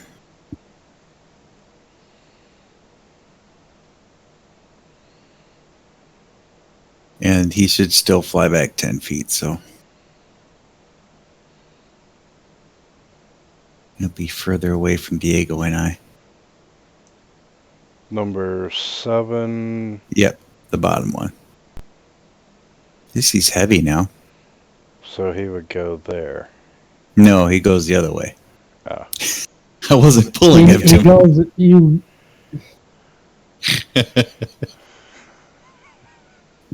To be fair, there's one of each. I have a question. Did you heal me before you blew him back 10 feet or after? You're prone on the floor. He's going to be flying through the air over you 10 feet. Okay, so he would be Okay, there. I just wanted to make sure Yeah. that you didn't heal me just to blow him into me.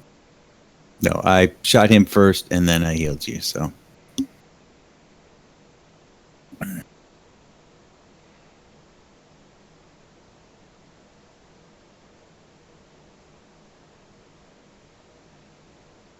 I'm guessing you're going to stand up. Yes, that is the first thing that I'm going to do. And then we can take the heavy one out.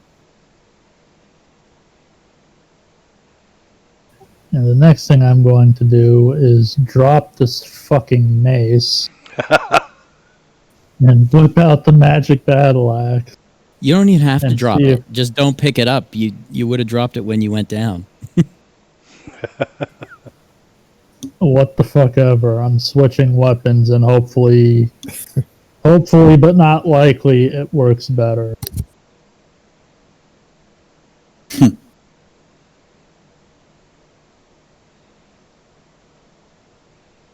Hey, you hit.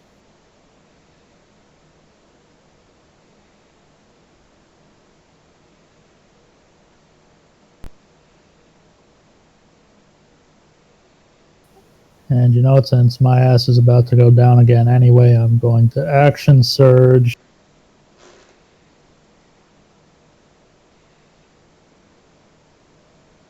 There you go. God, this thing is a sponge.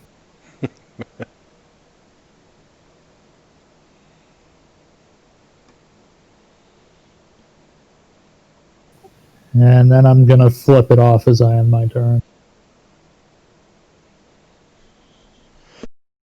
Hmm. Well, all up to Thing to save us all. Okay, so 1, he helps. 2, he wonders. 3, he gazes at the tapestry, and a 4, something else. Oh, he helps. He flies over there, then he'll fly another 10 feet away. And in that path, he will actually help. And that's the Thing's turn.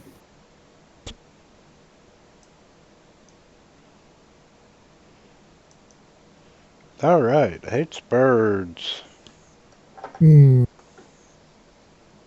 target the Guardian there.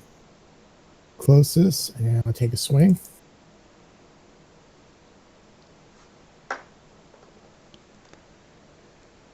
I'll take a second swing.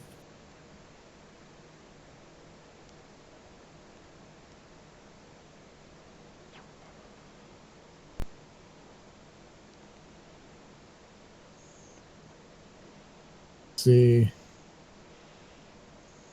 Abilities.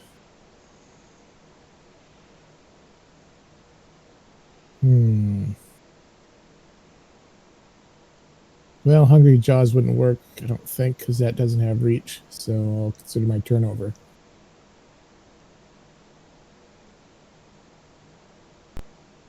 Okay. And number 11's gonna step forward 5 feet.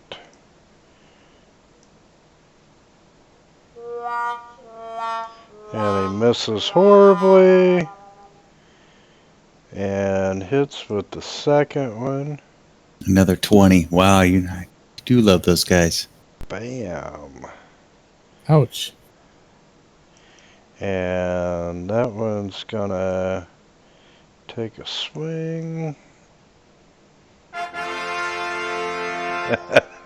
Shocking. I am absolutely surprised at this sudden turn of events. Ow. And He did that damage without a crit before on a hit. Well, that just seems like a wasted. So that crit means, then. yeah, so that means he rolled low and still fucking wiped you out. Well, Diego, now's your chance to finish him. Well, I mean, I had like 3 hit points anyway, so he didn't. That was really a wasted crit.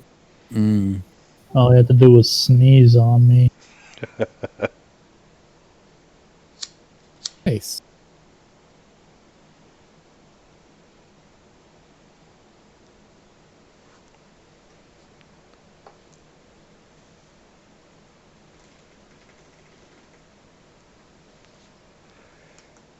Okay. All right. Targets Guardian 7. Attack. And a miss. And attack. And a Hey, hit. you hit.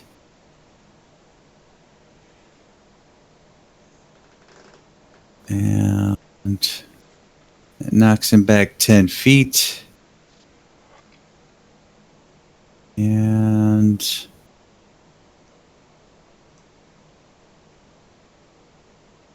I'm gonna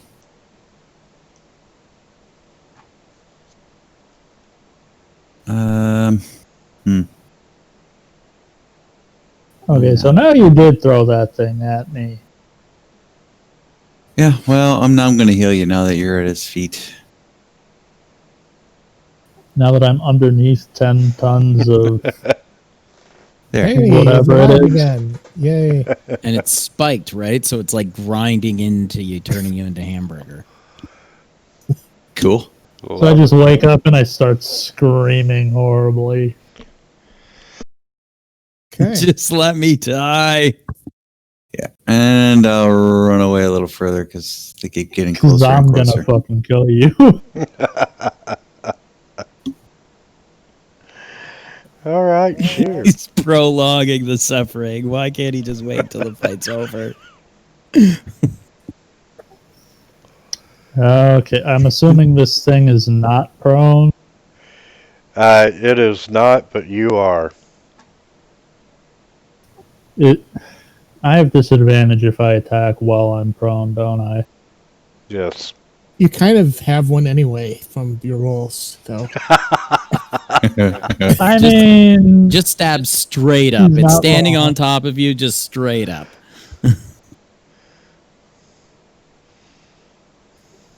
right. Well, aim for the balls.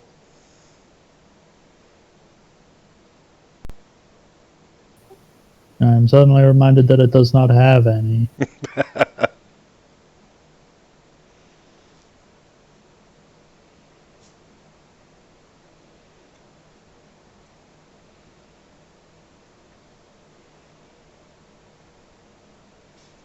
Well, there's no way this mindless monstrosity saw me attack from below it, so I'm just gonna lay there and keep playing dead.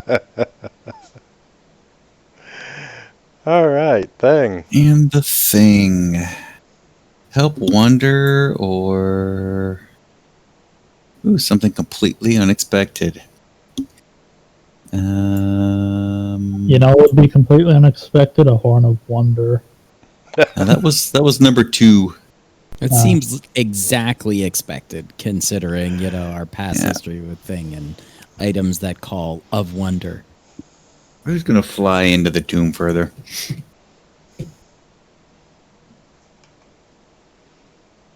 And that's his turn. All right. I think I can target.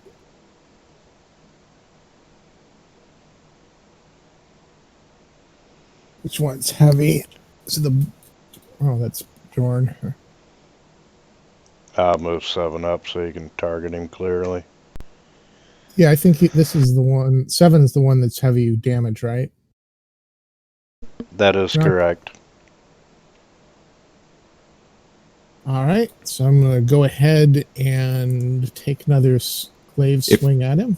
If you hit Control and click Guardian 7 in the combat tracker, you can target him without having to get to the icon. And I'll take a second one. Let's see.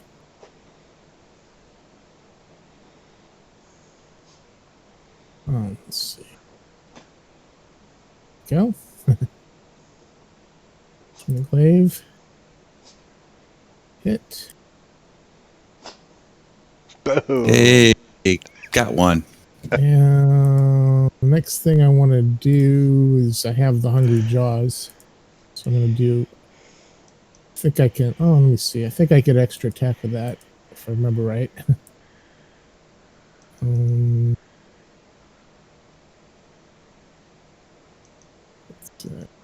Oh yeah, it's a bonus action.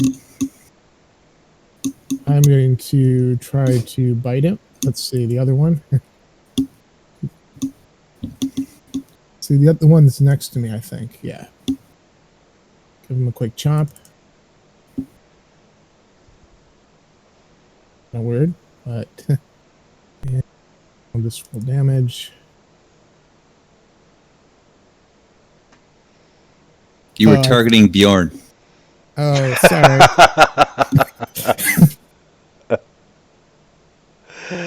Okay, we'll negate that on Bjorn. Okay. My bad.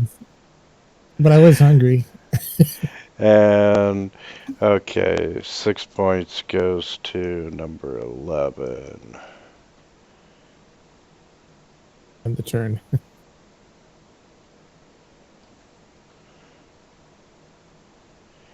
And it's his turn.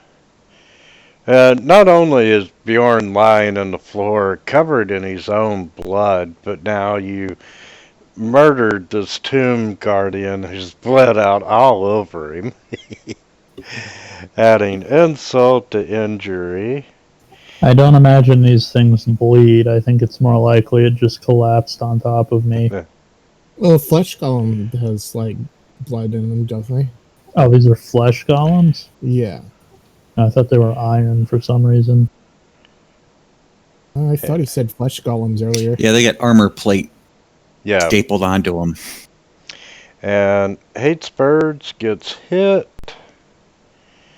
Ow. And hates birds Uh-oh. gets fucking critted. Ow. And he's gonna move down. And Diego, you're up. All right.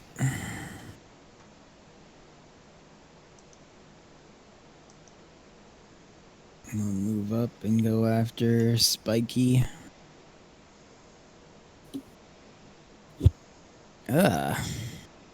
Well, that was fun. Okay. Target number 11. Oh, as a bonus action, I will move my hex onto him. And then as my attack, I'll do Eldritch Blast. 2 misses. That's awesome. And another attempt. Ooh, a 20. A critical.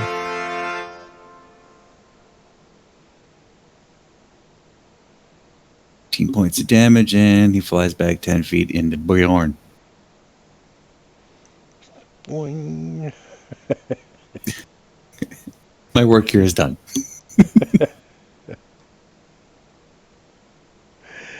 And you're still prone. Well, now I'm going to stand up. Warren's like the kid on the playground at tetherball that keeps trying to hit you in the face. I'm just going to fucking disengage and go this way. Coward.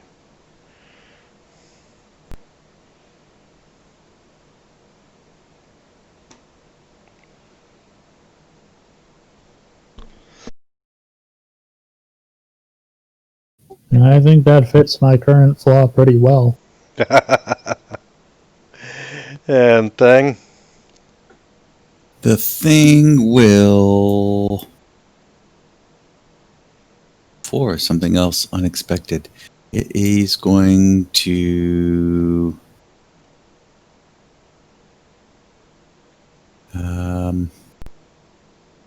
it's going to take off one of the masks off of these statues. Oh boy.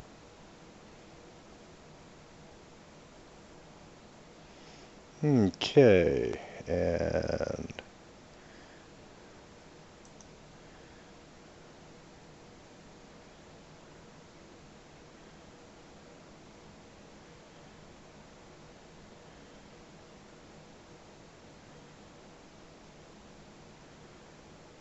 let's see.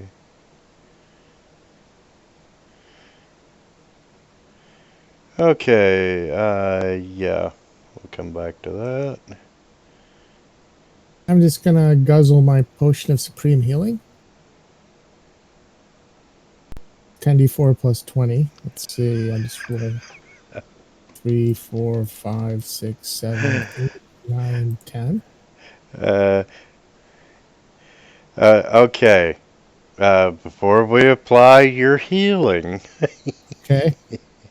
Oh boy. and that's in your inventory, and I'll put one back to the party sheet.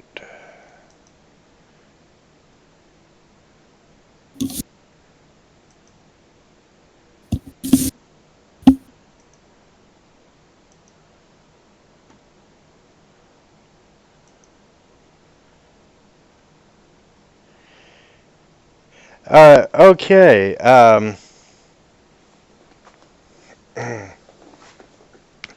You pop the lid. You drink the potion of supreme healing, and it doesn't taste like any healing potion you've ever drank in your life. As a matter You assume he's tasted healing potions before. I tasted the fountain. That sort of was almost healing. and it is actually poison. I need you to make a Constitution saving throw, please. All right. I'll just do a quick roll. And you take 11 points of damage, which puts you at 65. You've got 2 hit points left, and you are poisoned. All right. Good times. And I can still attack, though, right?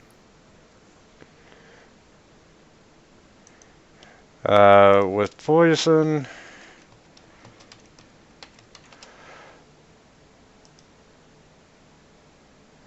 da, da, da, da, da, da.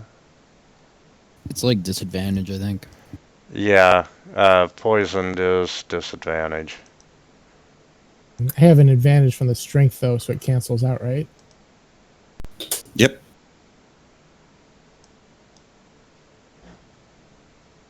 Should. Yeah, a poison creature has disadvantage on any attack rolls and ability checks. All right. I guess I'll take my attack then. There you go.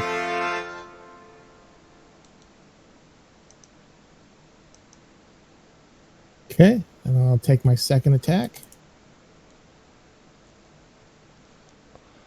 And end the turn. Okay, and he's going to step out of where Shear's body is outlined in blood in the floor, and we're going to swing a gauntlet, and that one misses. We're going to try a second one, and that one is a hit.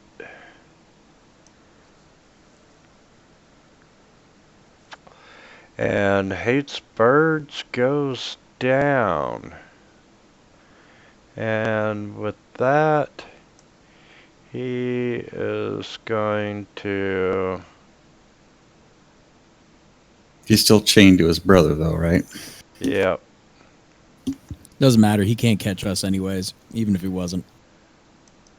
Between you pushing him back and me being able to move 60 feet a turn without ops, it's not a problem. Okay, Diego. All right, so...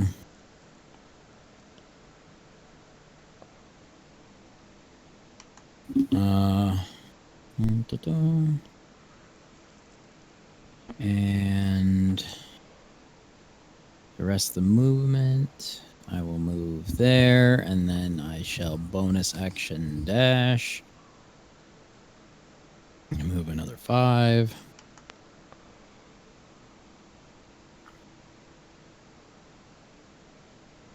A 5 and a 6. How do you like it? All right. So I'll move 20 here and there. That was a whole lot of running, not do nothing. It's more jumping because of the bodies and the blood, I guess. I don't want to slip. Okay.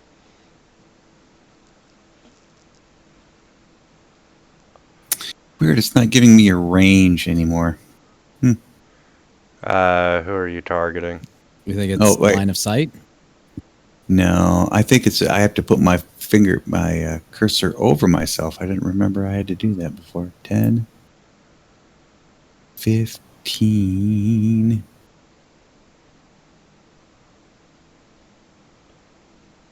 Yeah, I guess I got to run all the way around in there. Get a line of sight on him. And then I'm going to blast him. That's a hit. And then blast him. I have only hit once out of every other time this entire time. And then I'm going to... Oh, I gotta... There we go. Target hates birds. Give him a dice of healing. And then...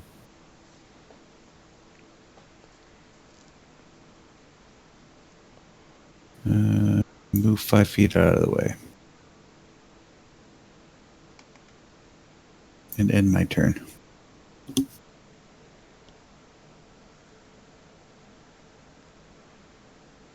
And one of those shots should have pushed him 10 feet further down the hall. Here you go, Bjorn.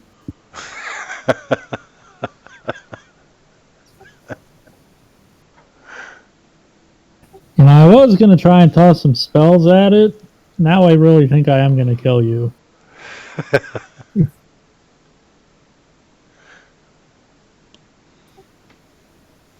I'm just going to fucking disengage and come this way.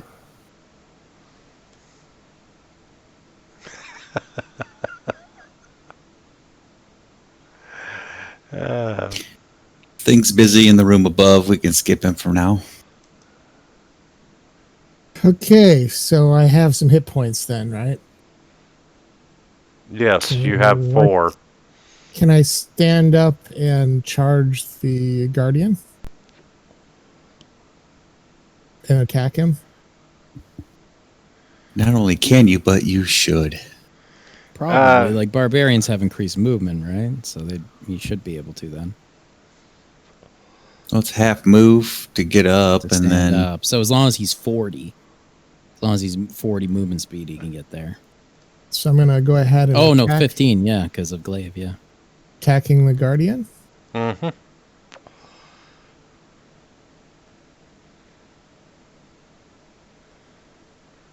And I'm attacking him again. Good job. And let's see, I have an inspiration point, so I can use that for another attack, right? Let's reroll. Yeah, reroll on me. Okay. Then I'm ending the turn. And he is gonna step up. And that would be a hit.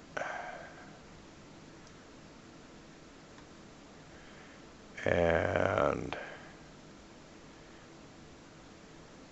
that's 25 left. Oh, yeah, your rage would have been down, too.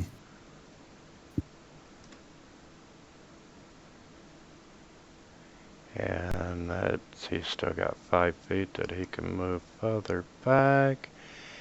And we're going to try a spike gauntlet at Bjorn. Hey, you survived a round. Look at you. It's 2 in a row.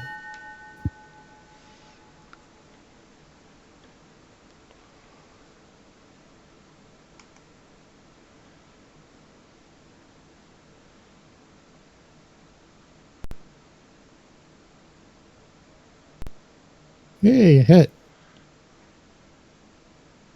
Yeah, that's probably it now.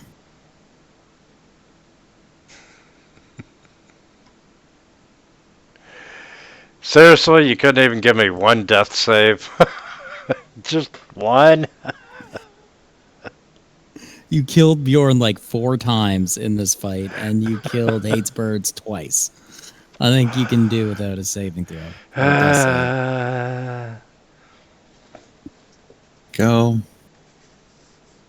And then while I'm still remembering it, everyone got a magic item from the Naga dude.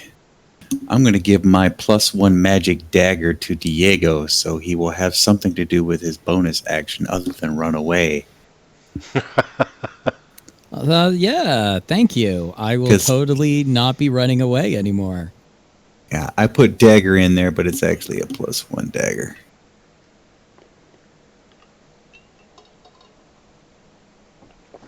Yeah, cool. Do you guys mind if we take 10 here? Okay. All That's right. cool. See you in a minute.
I'm back.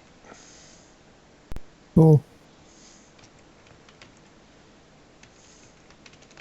I did not think Tomb Guardians would be that tough.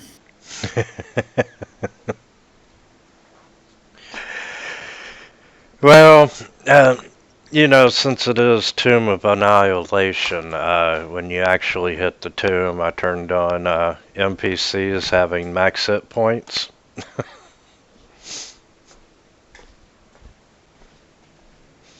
Gonna make y'all work for it a little bit. But the spiked gauntlets were pretty damn awesome. Did you get 3 crits out of them? Sounds about right. I think we rolled 4 ones. Well, different people rolled 4 ones. Yeah.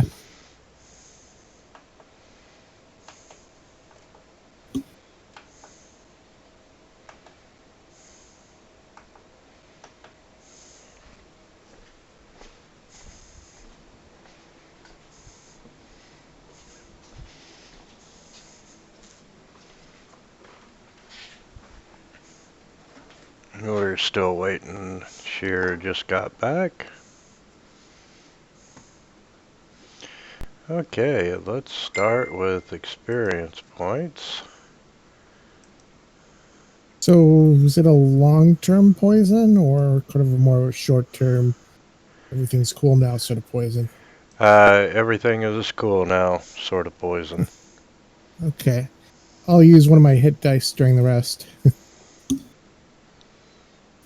I use all of my hit dice. Oh, I guess I'll use another one. Yeah, I gotta heal up from water impact. And then another one. Another one. Another one. And another. I think I can live with 1 hit point down. All right. I have 1 spell slot left, so I'll use it to get Bjorn closer to up to speed. That would be nice, since I don't think I can use any more hit dice. There we go. A lot better then. 23 hit points. I guess you're sick of the mace, huh? Yeah. Could always join Team Glaive at some point.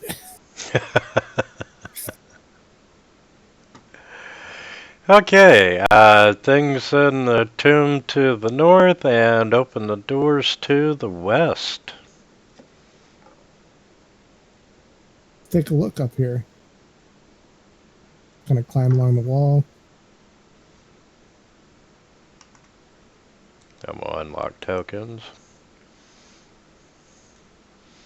So yeah, once again, you've got all kinds of frescoes in the room. You've got a to the east a large carving. You mean west? Sorry, there you go. Um,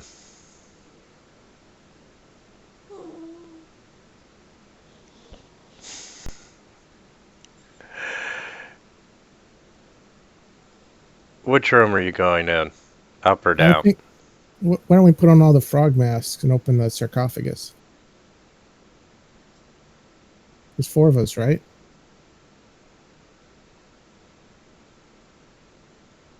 Yes, there is.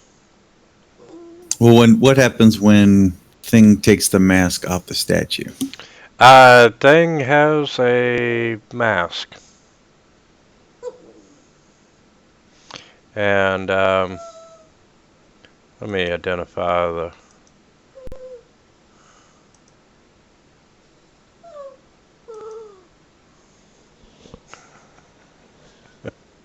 You want to share that one a couple more times?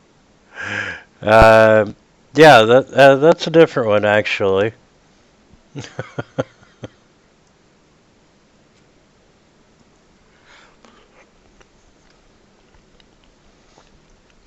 But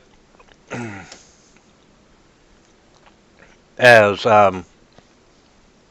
Thing gets the mask, he's just holding the frog mask, and as you can see, one of them, the old woman wearing a frog mask, is tossing 5 coins. The second one, the old man, is holding a bug up to his open mouth. The third one, a young woman wearing the mask, holds a knife in one hand and a headless chicken in the other. And the fourth one,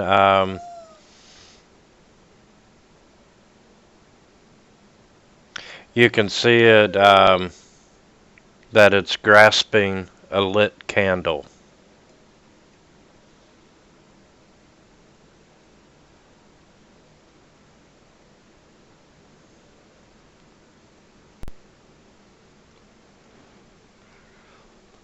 Well, gonna head on in, guys.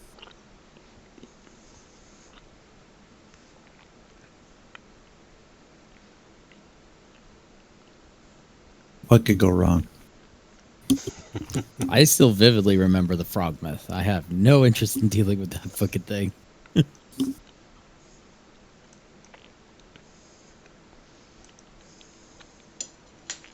Legs are good eating, though. So the skeletons, 4-column portico.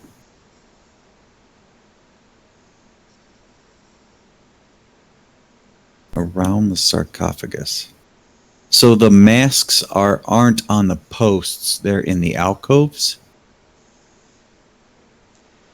Yes, they are in the alcoves. Okay, so and then the posts are just columned porticos. Yes. Okay. Beneath the mask, humanoid points are strewn across the floor. Okay, so everybody has to pretend to be one of the people. So we'll have Thing be the spider, and I'll eat the spider. no, the Thing is gonna grab 5 coins. Oh wow! And then I'll give him 5 coins, and he's gonna put on the mask. And then I don't think we have a chicken though. over on the east side, there's like of this room. That's where there's like tables for offerings. Yes. Yes. As you look about the room, you find the following items. You got a 6-inch tall statuette of the froghemoth, a copper bowl with some rat bones, 4 dead cockroaches, a green wax candle, and, surprisingly, 5 gold pieces. Oh. Give thanks to me as others have done in the past. And they okay. So do we just like play out this situation? Okay, so yeah. Thing is gonna pick up the 5 gold coins from here. Give me back the 5 gold coins I was given in. And he's gonna come over here, and he's not gonna go into the portico. He's gonna just throw the 5 gold coins into the dais before the sarcophagus. And then somebody else has to do one of the other item things. Can't Thing do them all? You know, I think there's several different people wearing the frog masks, so everybody's got to do one of the things, I think. Okay. I Grab a suppose. mask and light the candle. Okay.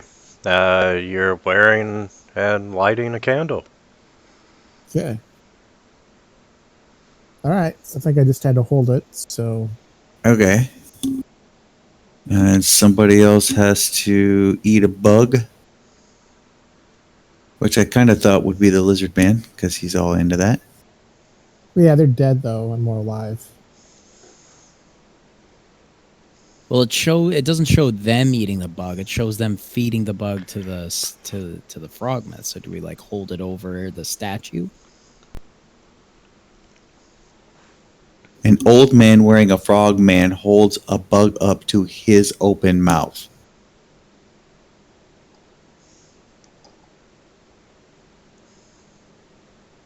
Yeah, but the subject of that sentence is the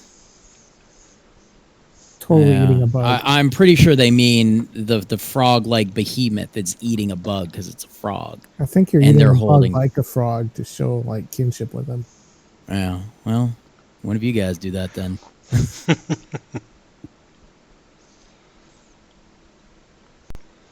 I've died 4 times in the last hour, so I'm going to take a hard pass on that. Well, short of eating the bug, what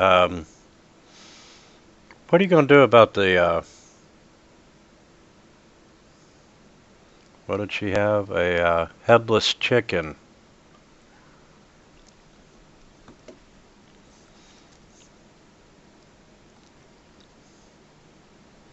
Oh, we got rat bones. Mm.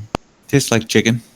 We have a parrot in a cage. But she was holding a knife in one hand and a headless chicken in the other. Just cut off that caged parrot's head. That should be fine.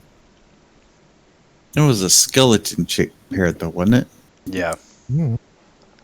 That's parrot, chicken, same thing.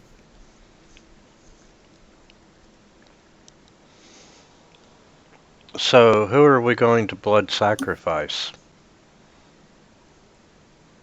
Well, there's only one of us that can shapeshift, right? To a chicken?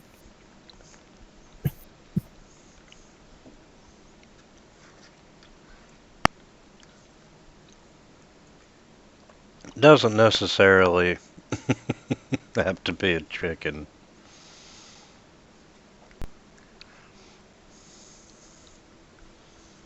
Oh, you could take the head of one of the golems and throw it in. I guess it's blood, right? It's blood. It was alive-ish. Why But not? was it a sacrifice? But was it a sacrifice? I don't think we have anything else living we can sacrifice. Well, let's look at the party sheet.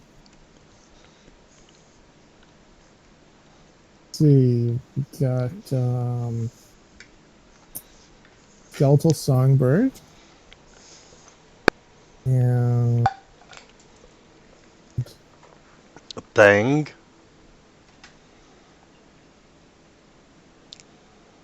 Yeah, but the second you kill him, he'll just disappear. So it's not. I don't think it would count, and you can just bring him back. Also, thing is currently possessed by a minor god or something, so that may not be the greatest of ideas.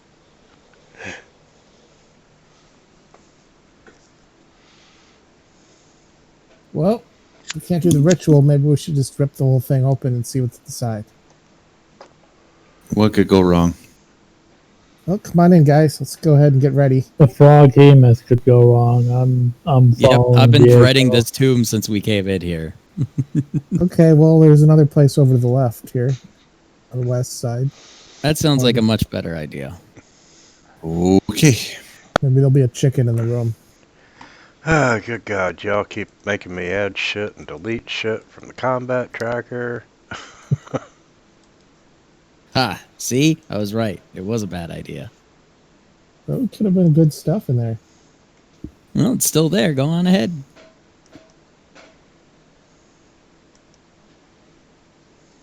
Okay, so there's like a tapestry in front of us. Okay, yes, there is a thick tapestry in front of you hanging from wall to wall. It shows a good party, nobles feasting around a banquet table, a roast boar on a platter, and servants pouring wine. Okay. Take my glaive and just chop it apart so we can have a good, easy passage through. Okay, that reveals behind it another tapestry, wall to wall. And this one shows the same scene, but it's descended into depravity. The nobles are fighting with one another. They're partaking in carnal encounters on the table, or they're sprawled on the floor in puddles of vomit. That looks like one of my parties. Come on, guys, let's go into the tapestry room. Okay, so the first tapestry has been ripped apart. The second one just shows depravity. Yep. The third one's probably going to be like a whole lot of like good times. Yes, let's tear open the next one. Is the tapestry all the way to the wall, or is there any gap? It's all the way to the wall. So is it like kind of like attached in a way that you can't walk around it, or is it just like on a curtain? Like a curtain rod? It's a curtain rod. Oh, okay. Then just Well, thing is just going to go up to it and move it aside and look beyond it. sneak a peek. Okay. And it reveals a third curtain. And this time, it's a scene of horror confronting you. Nobles are feasting on servants, and they're eating each other alive, and they're setting fire to the hall. And the roast boar is alive and laughing on its platter. Good Yeah. times. Let's keep opening the curtains.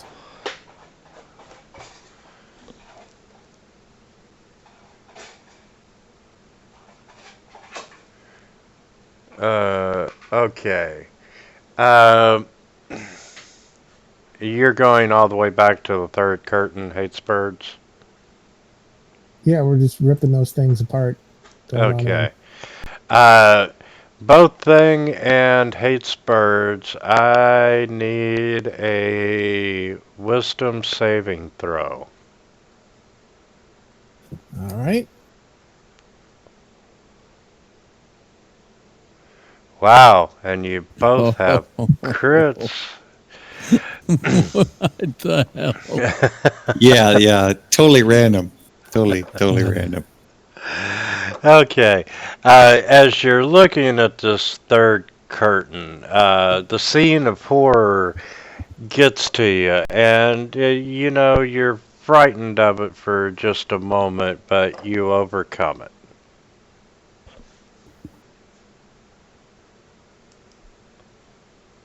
Okay. So now that we've ripped up the last curtain, what's behind it? Okay, continuing to tear the last curtain. Damn it. Why will you not click?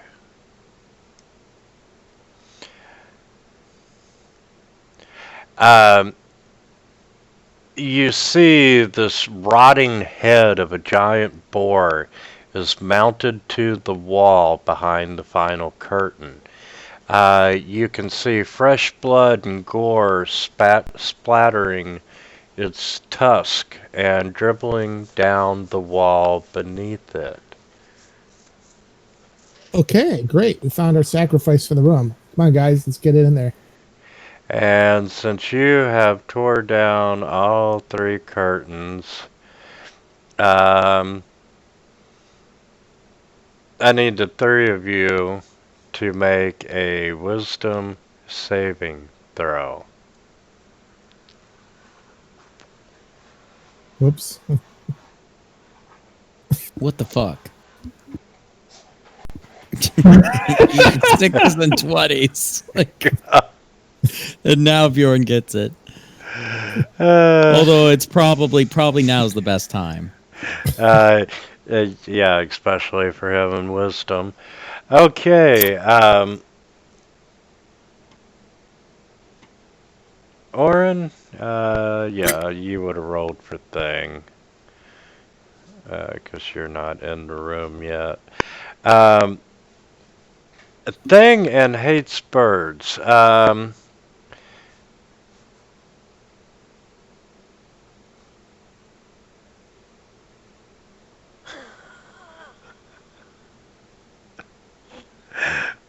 Okay. You don't see this, but Thing, Orin would. Thing walks over to. Um,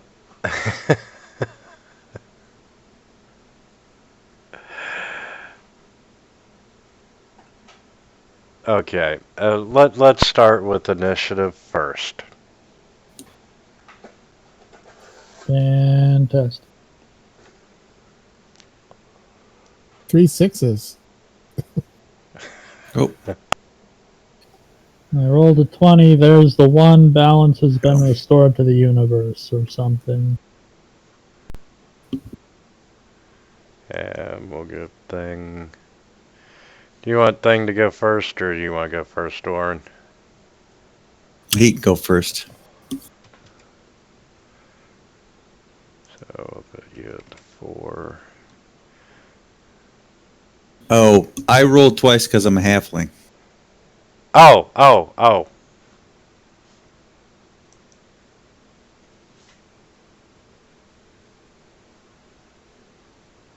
But if you want me to roll for Thing, I just put it in there just in case, yeah, there's Thing's roll.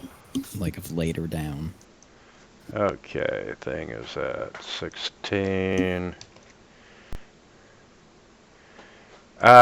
Diego, you're not aware that anything peculiar is happening in that room. Yep, I'm just leaning up against the wall, just waiting for Okay. a scream or something. Orin, from Thing's eyes, you see him walk up to the boar's head, and he sticks his head in the boar's mouth.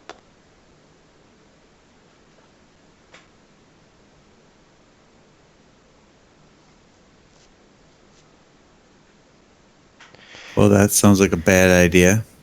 And you see the jaws clamp down around Thing, and well, unfortunately, we'll roll just in case.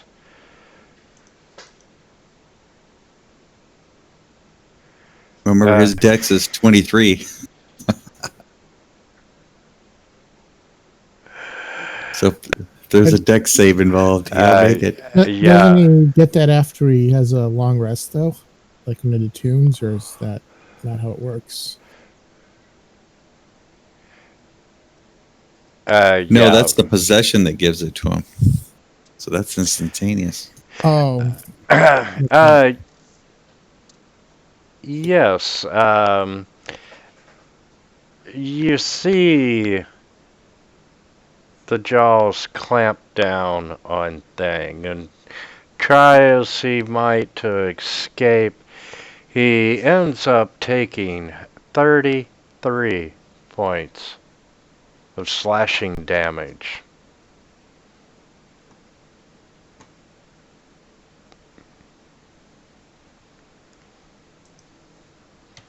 So Thing is no more. Wonder what happens to the possession. Does it go with him? No, Uh, it drops to the floor. Like the spirit? well, he's Oh, bonded. that spirit. Yeah, I don't know about the Yeah. spirit. uh, It's touching the boar's head now that the horn is no, inside it, the spirit would return to the item.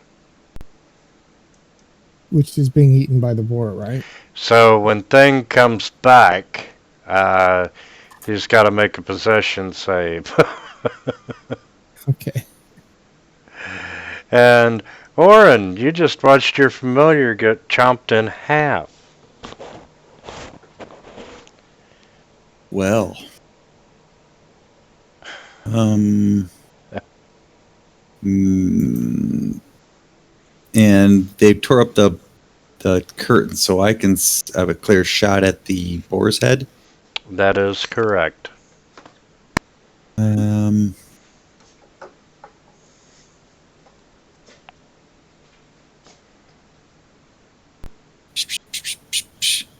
I am going to. I guess I'll just Eldritch Blast the boar's head.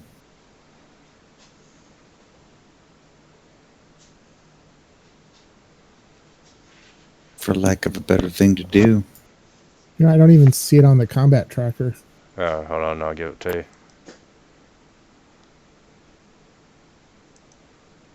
There you go.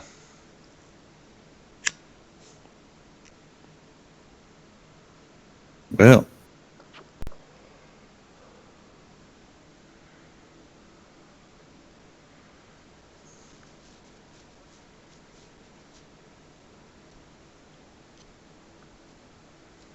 Then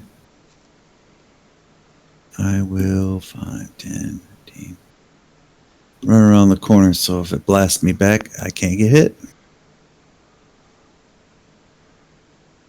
Right? So Hates able to do birds. anything? Yeah. Hey, you are really enthralled with this boar's head to the point that you actually walk up and you stick your head in its mouth. Oh, I thought he was going to start making out with it or something. It was depravity on the things, right? I expected weirdness. Okay. And you take 16 points of damage as it closes down around you.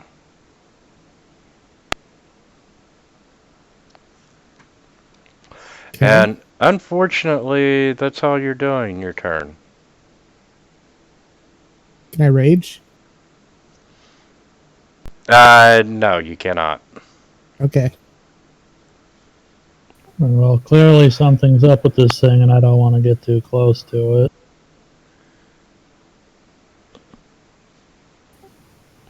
Let's see if I can hit it with some scorching rays.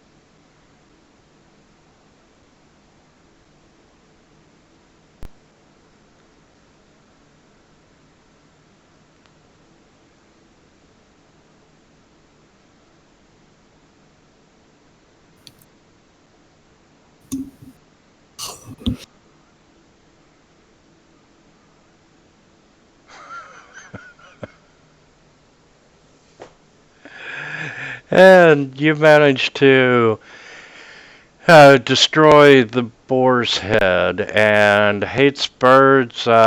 You kind of come out of this charmed state with your head stuck in this boar's mouth, wondering, what the fuck? And it's probably on fire, too. He's probably got a flaming, rotting boar's head on his head. Yes. Now, however, Smells like bacon. as you are pulling your head out of this boar's mouth, you do find 3 items lodged in between the boar's teeth. There's a hairpin made out of platinum. It's worth about 75 gold pieces. There's a leather eye patch set with a bloodstone, 50 gold pieces, and a bent pair of gold spectacles worth 25. Okay. And those are now all in the inventory. All stuff that could have been worn on a head that it chomped down on, maybe? Or several, yes. I'll use Mage Hand to retrieve the Wand of Wonder and Horn of Wonder and Mage Hand them into my backpack without touching them.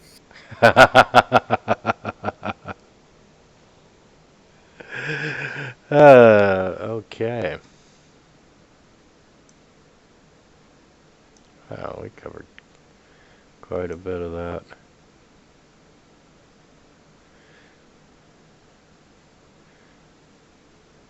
I guess we're heading back to the other room then.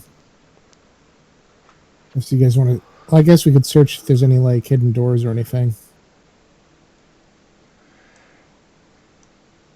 Yeah, if you want to make an investigation or perception.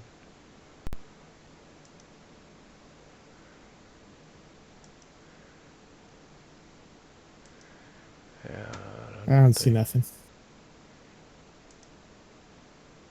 Hey guys, what's going on? Oh shit! What the fuck are you guys doing? Did you stick your head in that? What the fuck? Don't do that. Could have been Jesus. candy in there. Fucking lizard men, just like rotting boars' heads. They're like, oh man, I think that's a hat. It looked like a hat.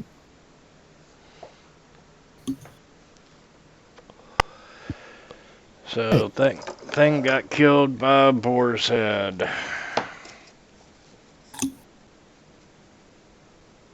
Okay. I don't see anywhere else we can go except the tunnels or the open the chest up there.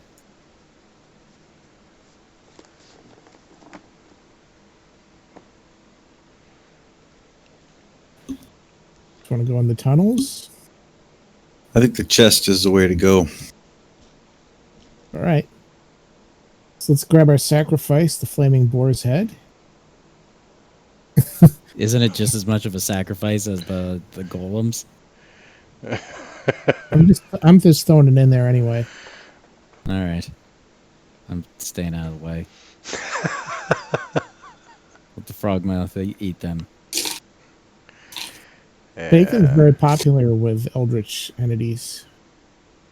I've come to realize all these tombs actually don't really have that much that's worth it to me, so.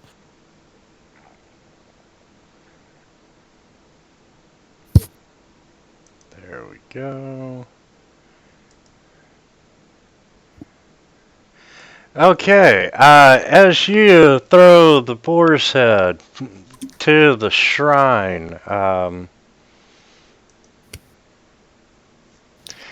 you see wraiths starting to rise from the bones on the floor, and let's roll initiative, please.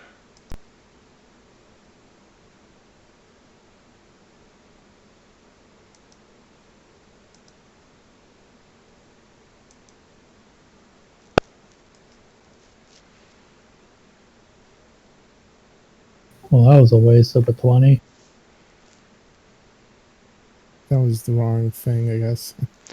And Diego, at this time, you wouldn't have a clue what the hell's going on. That's fine. Yeah, that's more my kind of role. Okay, and wraith number 18. See, you didn't waste putting that stuff on the combat tracker. Except you probably had to delete it and then put them back on. Yes. Okay, and zoom in. And number 18 is going to reach out and try and touch you. And you feel its hand sucking your life energy, and it's doing 28 points of necrotic damage. And then there's a saving throw of which you failed. And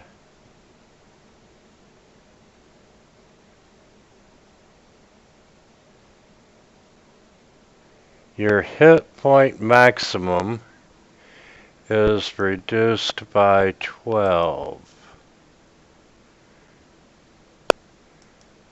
So you've got 55 total hit points.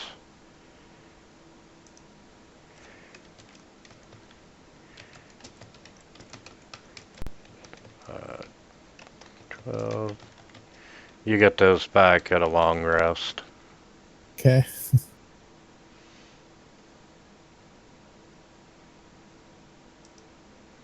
And thing is gone.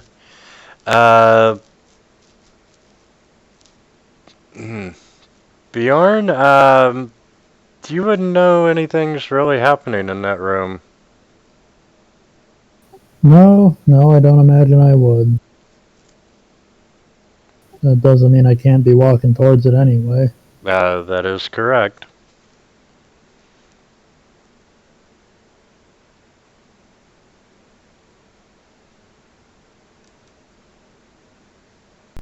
But walking toward it, you would see what's going on if you'd like to make your attacks.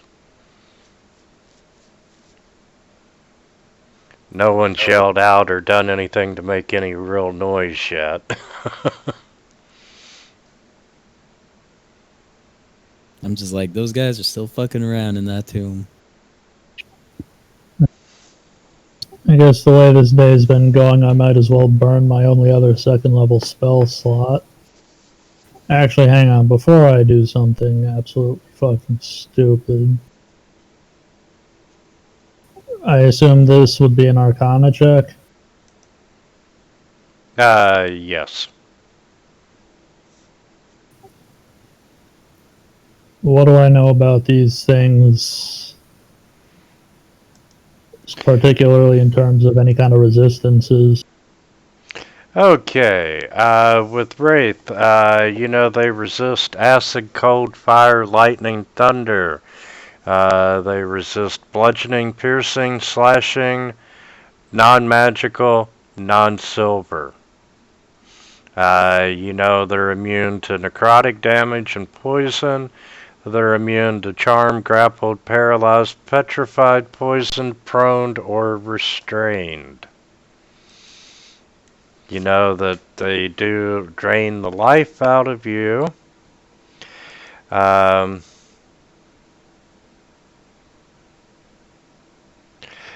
they are capable of incorporeal movement, and if they end their turn inside an object, it takes 1d10 life damage, or life drain, force damage.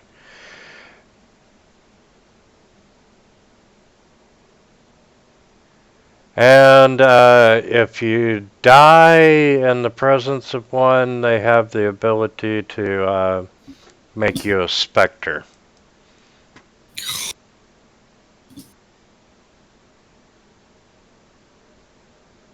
Okay.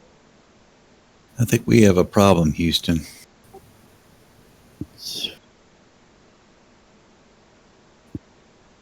Did you say they were immune to fear?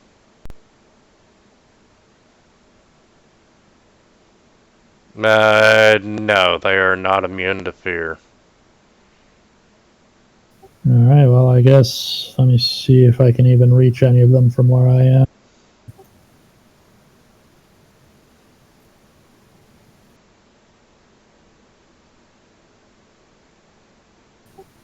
Maybe?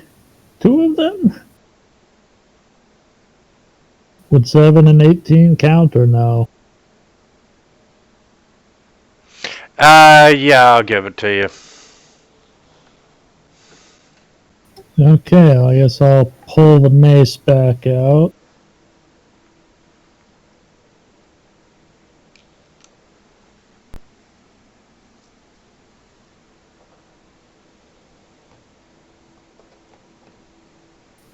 And 18 is frightened for a round. For all the good that's gonna do anybody.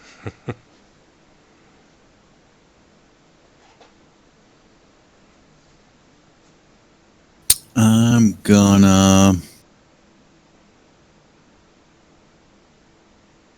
Houston. What do I have that can... I'm down to 10 hit points, so Yeah, at this point, healing you is not going to do much good because they'll just kill you plus the healing that I healed you. yep. Might make sense that if I can... Well, I don't know. Wraith 18. I'm going to Eldritch Blast Wraith 18.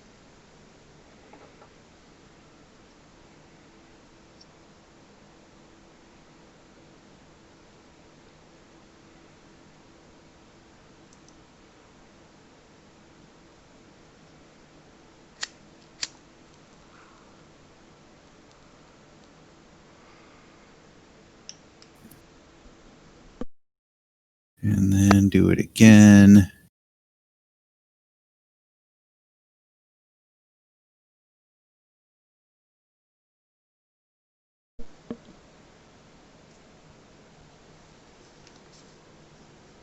That's a hit? Oh, wow. Like no AC. Yeah, and they're just going to ignore. And that both of those were to knock him back 10 feet, so he should be back 20 feet. And I'm going to go 5, 10, 15, 20, 25.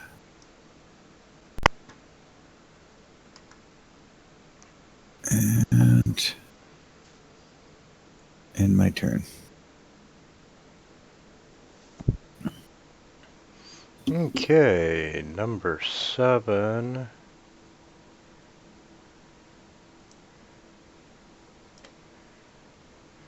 Is gonna come over. You see the hand come at you, and the hand does indeed touch you.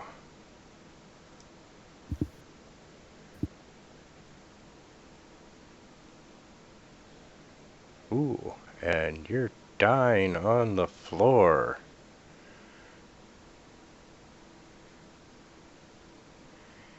And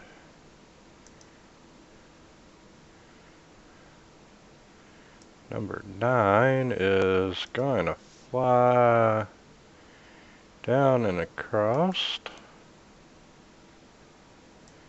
And you see the hand come at you, and the hand does connect.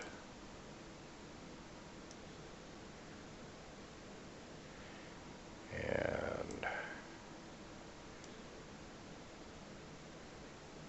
you saved, so your hit point maximum is not dropped. Hey, it's birds. Let's get a death saving throw from you. 15 or Alright. better. Happy now? Oops. And yeah, you got one fail. Yes, I am very happy. Wait, he rolled 2. I took the first one. It doesn't matter. At this level, you're 15 or better. Yeah, I think he said there were like DC 15s Yeah, at that's this right. level. Yeah, he did so say the that at one 14, it point. just said 14, but at this Yep. level, it's not.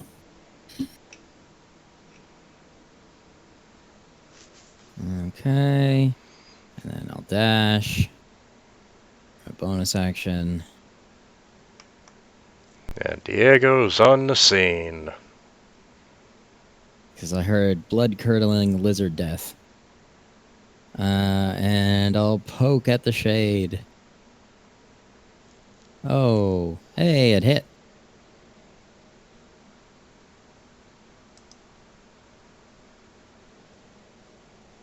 Boop. Wow, you're still green? See ya.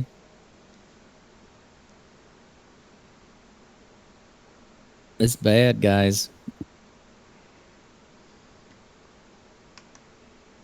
Okay. Number 18 is gonna come down. You see the hand coming at you. Ooh, and you're able to dodge out of the way. Thing is gone, and sheer, you're up. I'd probably recommend backing up 5 feet. Whether disengaging or attacking, that's up to you, but let them come one at a time, if anything. No, he said they're capable of incorporeal movement, so they can Oh, go shit, right that's right. Yeah, they're through ghosts the and shit, so wall. they'll go right through the walls, yeah. They can't stop in the walls, right? Right. So that would be a couple of potential attacks of opportunity to get down to the other end of the hallway, and that's assuming they're even going to follow us out of this chamber. So I will disengage and move back 5 feet and see what happens.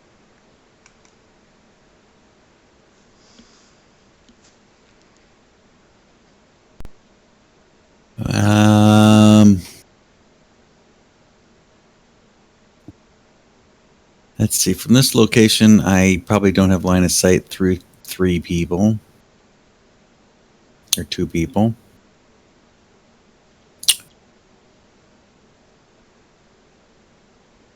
Oh, you could take a -5 if you're feeling lucky.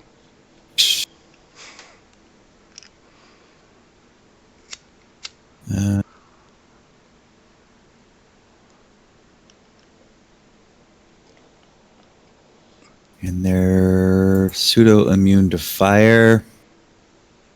This is looking bad for our heroes. What do I have that can? Ooh.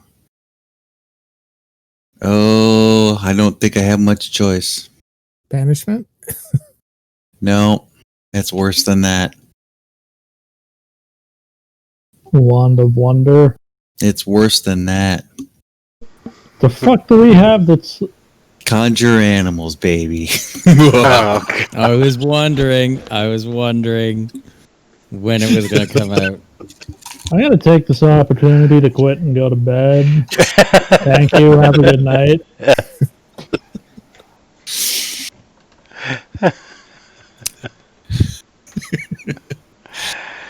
Really? I don't think we have much choice. Diego hit him and he's still green, so we already got one guy down. Yeah, 27 hit points, and the shade of green just barely moved. Yeah. And the druid's And not here. There's 2 more. The druid's not here. Barbarian's down. Fighters Thing is half hit down. points. So, you Thing's know. gone. I mean, if thing's down, then we're screwed. So. Oh, you should have used that inspiration thing had to, try to avoid the attack or something.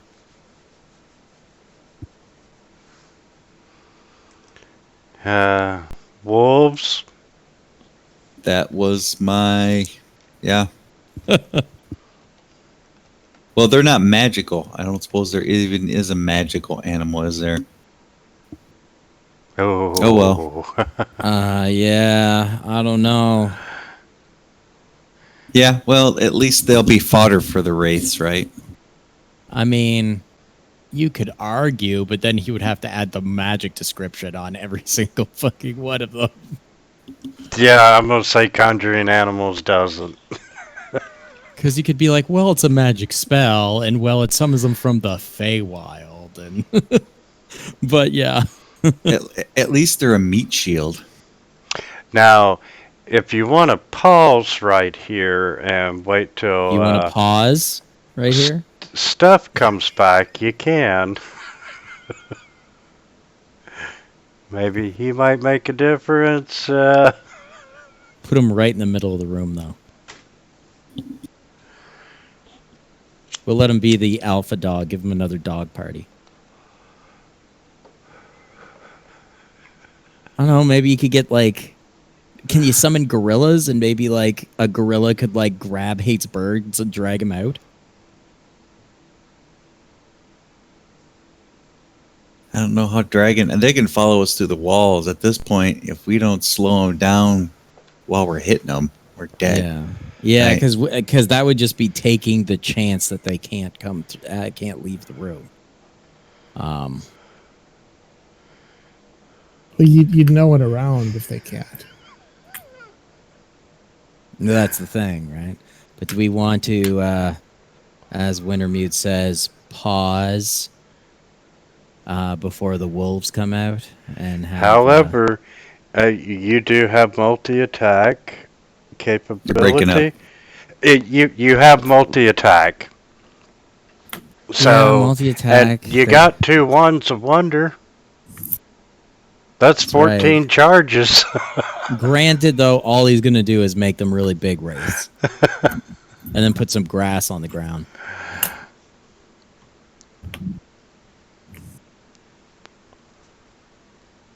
I don't know, I got nothing. I thought about just throwing up a wall of flames and trying to trap them in the room, but they don't care about fire. They can go through the stone around the walls. Yeah, see, there's no stopping them. We need like a cleric or a paladin. That's what we need right now. I got Too bad our nothing paladin wandered off. after committing genocide and trying to kidnap a bunch of women. I mean, granted, they tried to kidnap Bjorn first, but yeah, I don't know. These fights, I just have to do Plan A, which is the same in most fights. Just stick them with the pointy end. But we would have more magic damage with a druid. We'd have heals. And we also won't be up until 12:30. Well, it'd be 12:30 here. But it's up to you guys. We could take a break because even with the wolves, are just going to slow them down, right? It's not, the wolves can't actually damage them. Yeah. So we need more things attacking and hurting them. Yeah. Yeah, I do actually have to get up in the morning, so I would prefer not to be up until 3 a.m. trying to kill these things. Well, it'd just be it'd be like an hour just to set up the wolves and get their turns done. Absolutely. Okay, we'll just pause it here. And Oren, before I forget, can I get you to make a charisma saving throw for Thing? A charisma saving throw. Oh, there's throw 20. Yeah. And when he comes back, he is not possessed. Oh. Then I And can't blame the wonder on the possession. Or you can just say, oh, yeah, of course, and just forgo the saving throw altogether. Nah. He's crazy enough as is. They were already talking about stealing his wand of wonder. Now he's got 2. Does he now? Can he dual wield them? I don't see why not. I mean, you've had him since the beginning, and you're all, what, 8th level now? They're not technically weapons. I know. And Just break the wand or wonder over your knee and then throw the pieces in the room and see what happens. No, I mean they're not technically weapons, so I don't. Not that I'm like the most knowledgeable about the game rules, but I don't think there's anything preventing him from dual wielding them because they're not weapons. But you can only cast 1 spell per turn anyways. And usually it's using an action, right, to use the wand. An action and a bonus action, and you need a full action to use the wand. I mean, I would assume you could dual wield them, but you're still running into the whole action economy thing. And then if you need to go ahead and cast a spell that requires a free hand or use some material components, then you got 2 things in your hand. So Yeah, but Thing doesn't do any of those. He's just got a wand and a horn. let's be fair. Thing doesn't do much of anything. and Sheer, you weren't here last week, so you didn't level up. So Well, that would have been fucking helpful. I like how he waits till now. well, I just happened to notice it now. I will make a note. Fighter level 8, I think I get a whole nother fucking feat at this level. Are you kidding me? Well, hey, A feat or +2 to a stat, or you might get an extra spell or something. at least you didn't die, and then we found it out. Not to mention the hit points. die 3 times and find out. That would be 3 times worse. So I made a note. The next game you need to level up. And as far as my schedule, I am good for the next 3 weeks as it stands right now. October 24th, there will be no game. October 24th. October the 24th. Okay. Sounds good. All right. Thank you for a fantastic game, gentlemen, and we'll see you next week, same time. Same All right. time. See ya. Thanks. Thank you. See ya.